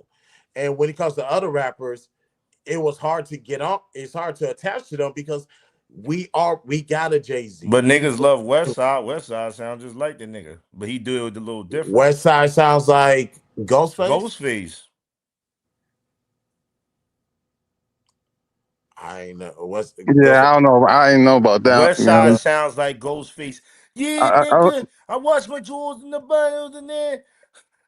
Action Mansion. Then when I was sitting in the middle of the ghetto on the only Action Bronson ever sounded like Ghostface. I gotta go. A lot of people I'm gonna go back and listen to some of Westside. I'm gonna say like this. Ghostface said when he heard Action Bronson the first time, he said, "I don't remember making that song." He thought it was him. But what I'm saying is when you listen to the rhyme schemes that Westside uses the same that motherfucking Ghostface and Action Bronson use. But the point is this: same rhyme schemes. You're right, but the point Starscream is also what I'm hitting on. There's a lot of copycats. There's a lot of boppers in this space, in the black manosphere, in the red manosphere. Hell, probably in the regular manosphere. When you have a bunch of broke people looking for a penny, they will do anything they have to do to get that money, including throwing their principles and their integrity out the window. But you're comparing writing lyrics to a format of a show. I mean, this started happening in radio. I mean, Howard Stern complained that there was other radio personalities that, he was like, they got a woman on there, just like me. And I'm just like, well, dude, how many different ways can, what are they supposed to have 3 women instead to make it different? So, I understand what you're talking about originality, but, if I get to do if I print out your show, but I make more money because I do it better. I mean, that's show business. It's different from actually stealing lyrics because you can't put a patent on how you got your show set up. So, you see what I'm saying? So although I would agree with that, but because I know, shout out to Ye, him and I was talking about this a couple of days ago. When it comes to that, I agree with your content, but the thing is, one thing, Content. I mean, Cowboy, Cowboy. my bad. One thing about this world is they already have me. They have content. They have PhD. They have Swan, Star, Cowboy, Nacho. What they're missing is you. We don't need another Christopher J. We don't need another Starscream. We just need. We have space for new people, new talent. Whether they make it or not is a different conversation. Or But maybe we just leaving out the fact that the niggas that's talking couldn't get bitches. we'll get to that in 1 second. But if That's you that. I off think that's what it is. We looked at Kevin. We knew Kevin could get some hoes. Some of these niggas, you look right at him, you could tell the hoes don't fuck with him. well, but that goes without That's saying. a fact, though. Yeah, no. I know that goes without saying. You But know what what I'm saying? ultimate what I end on is if you give yourself, you're offering the world something that they don't already have. You offer the world something that they don't have. So offer yourself. That's why the manosphere, black manosphere, is where it is right now. I don't need another Starscream in the space. We already got one. Yeah, but them niggas ain't getting them hoes, man.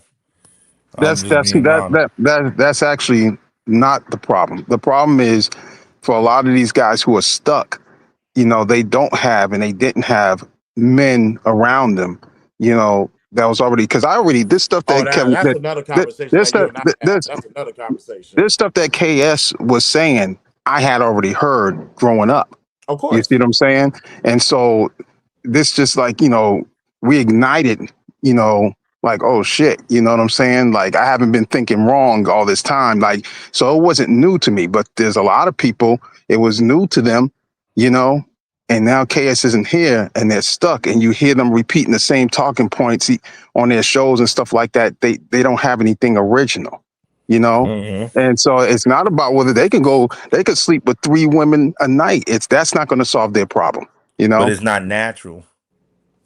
That's all I'm saying. If it's natural, if you really, do you really got these women on you? Do you really have that attraction? We seen Kevin Samuel, them bitches was on there. They was on his body. It doesn't. No, it doesn't. See, Them that's bitches be on that nigga dick. I'm going to just be straightforward, man. That's adolescence thinking.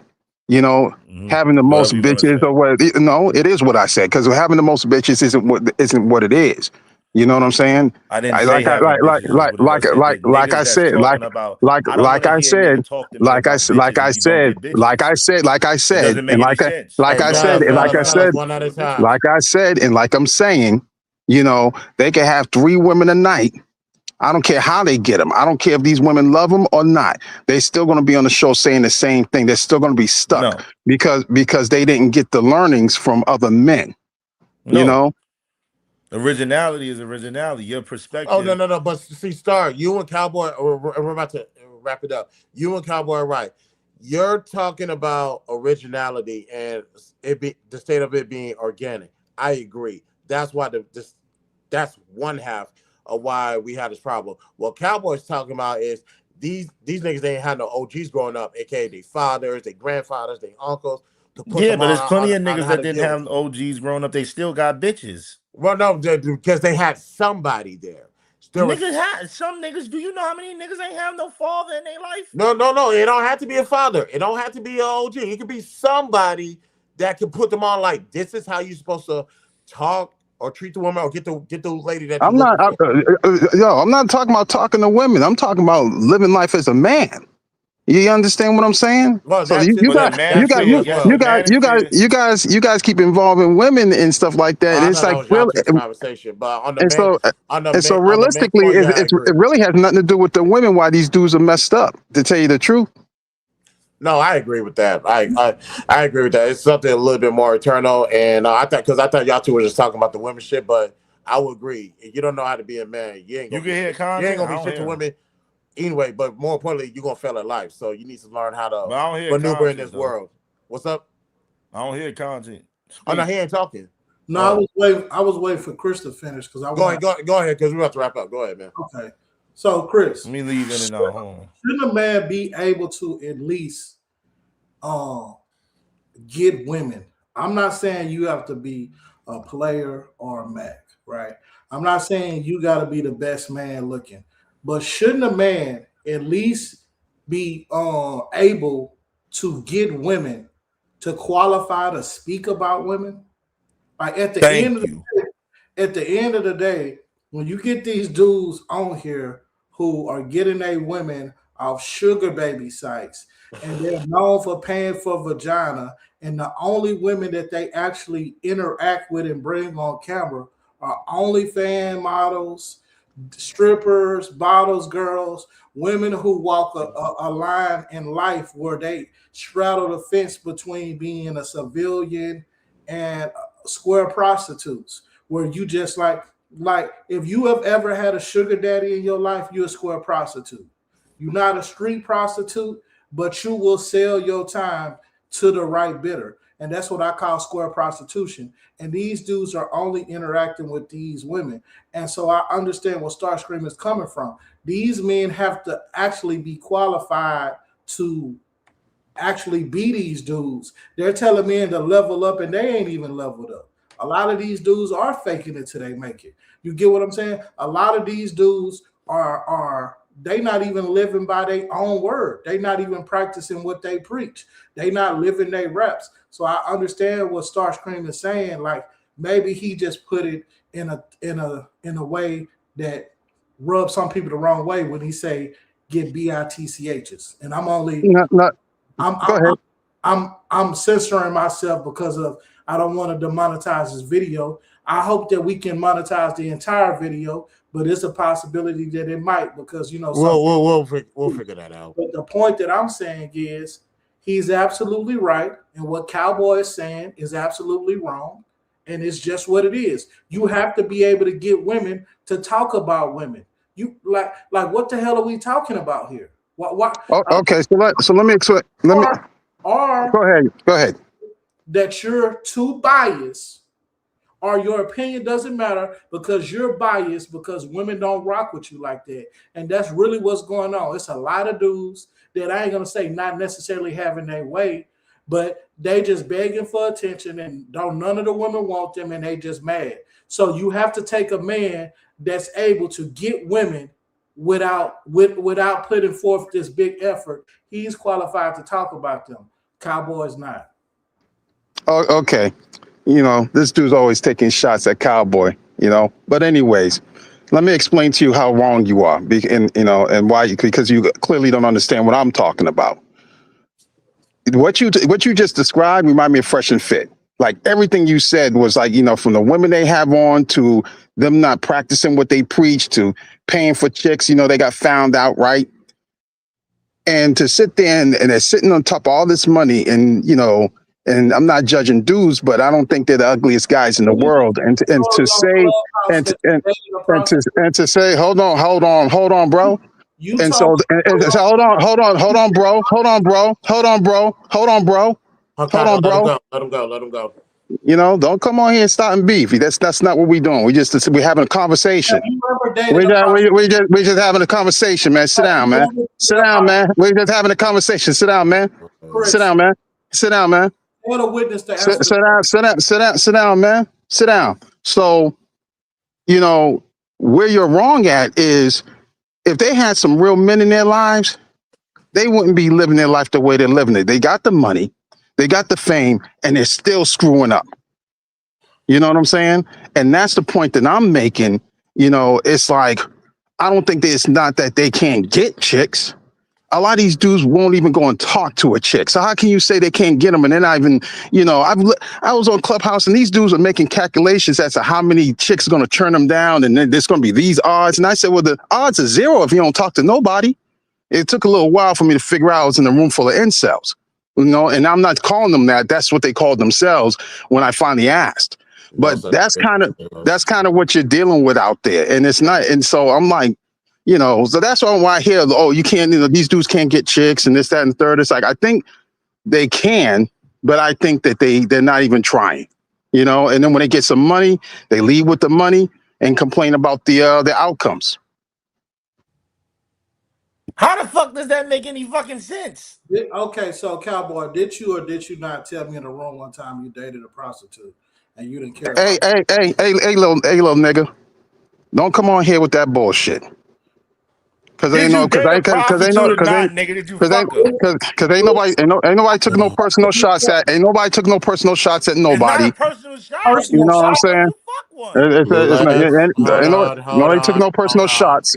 I don't know anything about that conversation. I don't. I'm Nigga gonna let fucked a you. prostitute. I'm gonna Chris, let y'all know. I'm gonna let y'all know this right now. I don't know anything about that Them conversation, but Cartiers is nice, nigga. whether there's some credibility to that or not, let's not do that here, please, okay, please. I'm a, Nigga, I'm a, yes. If I'm it's gonna the move the real, it's the conversation forward. real.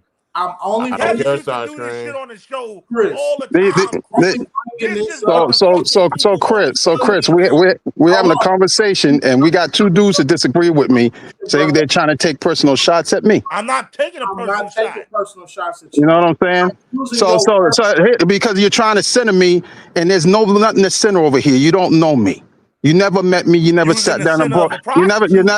You never sat down and broke bread with me. You don't know shit. So you. stay off of me and You stay on the told me. topic. So here's the thing. We're gonna Okay, I'll hold move on, past y'all. this. I'll move past. Y'all, we have or had a great interview. We're not gonna do that. You're Man, this the shit that Kevin did to right, Chris. niggas, and this shit sold. So Starscream, you're contradicting your That statement sold, regarding nigga. regarding Starscream. You're literally just contradicting your statement because when we're talking about things being organic, yeah, we know what Kevin did. Do you need someone to do that exact same But thing? what I'm saying is our shit different. What I'm saying is there's nothing wrong with having a conversation. It's not like we saying anything crazy out of the loop. Niggas have sex with prostitutes all the time. When you look at Soft White Underbelly, he got a fucking YouTube channel talking about motherfuckers selling ass, committing crimes. I don't know who that is, but I hear what you're Soft saying. White Underbelly does interviews with prostitutes and pimps, drug Oh, dealers, yeah, I know who he's talking all about. types of It, fucking people, bro. They it's don't the it's the demonetize him. dude. It's The, the the only no, the only nah, dude. reason It's the person that shit. I mean, I'm not gonna Yes, even but tell you. Go look at it. we not saying. I understand you send saying me it's depressing. the content. I'll What I'm look at it. saying is, So Soft White the only Underbelly reason got why a he big doesn't ass get the fucking channel. hold on, the only reason why he doesn't get demonetized is because his fan base has not reported him. That's the only No, reason why no, he didn't get demonetized. I think it's because You he can't falls under. report I that. think no, you can. I think it falls under a For different what? category. You I think can. it falls. I think it falls under a different category, Chris, Like than like what for you're doing. example, I'm not gonna say his name, but there's because he's a little bit too clout chasing for me. There's somebody who's a much more stupid, Hassan foolish. Campbell? Hold on, star. Star Screen is a much more intellectual, articulate version of the person that I'm thinking about right now. Charleston. No, Charleston's cool people. I don't have a problem with Charleston Yeah. at all. He had his own channel. He got his channel taken away recently. He had it for years. Nobody reported it. And I don't know what happened, what he said or what he did against somebody in the chat. I don't have any details. I couldn't tell you. He finally got taken off of YouTube. So, just like me, we don't cross no boundaries here for the most part. I know that started CJ was kind of, yeah, maybe. But who are you talking about though? No. I'm not saying his name because he gets too excited when the opportunity presents itself. I don't got time for that corny stuff.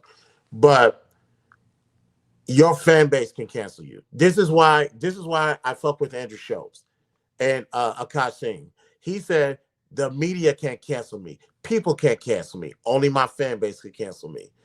The reason why whoever that person you just named, the reason why he's there is because his fan base has not canceled him. So Starscream, when you start doing your shit on YouTube, it's your fan base.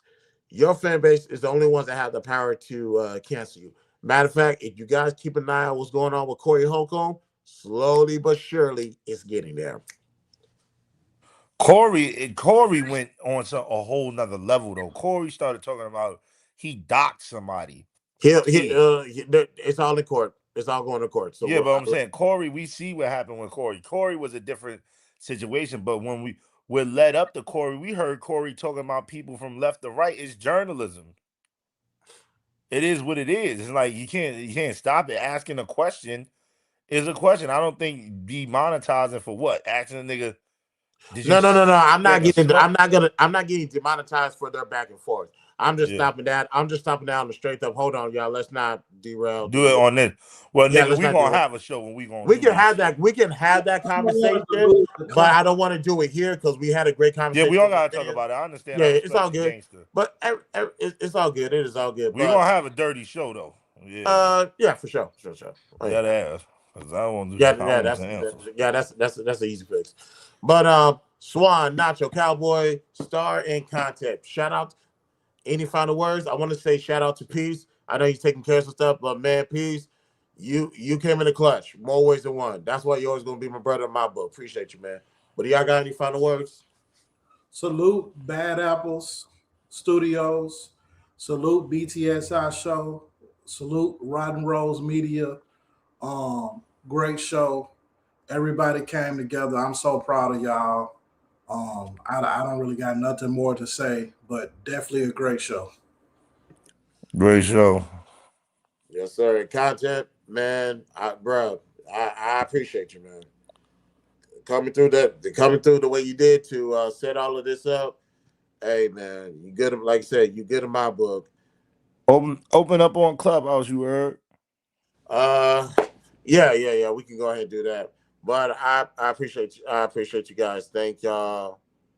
Thank y'all so much. I really do. All right, no problem, bro. All right, peace, man. Hoo-wee. That was another special edition of the BTSI Show's collaborative effort with Bad Apple Studios and Rotten Rose Media. Like I said, I want to take a moment to thank Content for setting this up. I want to thank Q for taking care of the things on the back end, and all the people that tune in to watch the show. I appreciate you guys. Thank you so much. Like I said, Mumia, last but not least, Mumia Obsidian Ali. I'm telling you right now, there was a handful of people who did not want us to conduct this interview with them. See me, I'm not scared to talk to anybody. I can talk to the most controversial people out there, and the only reason why I said that is because some people that seem controversial are not that at all. If you just take time, sit down and listen to what they're saying and apply the context, you'll find out that they make a lot of sense. So Mumia is always going to be good in my book. But don't worry, I will, how can I say this? Office hours is 9 to 5.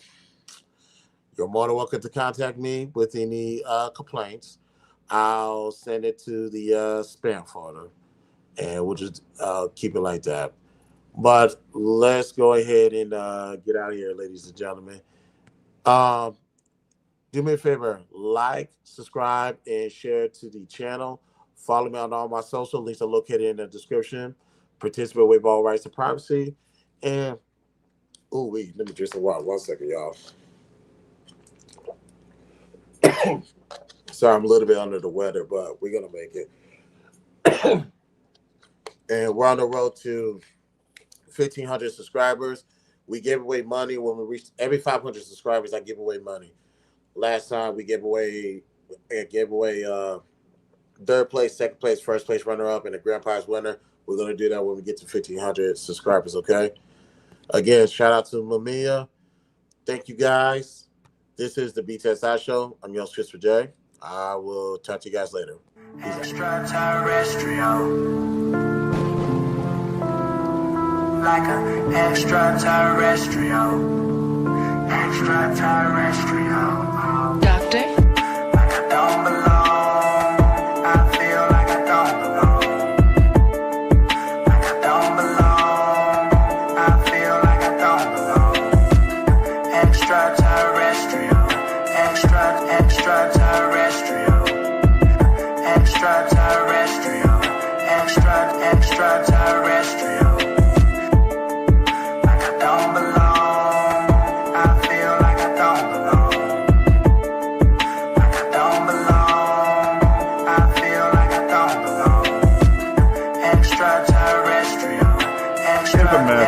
Hey, don't even worry about it.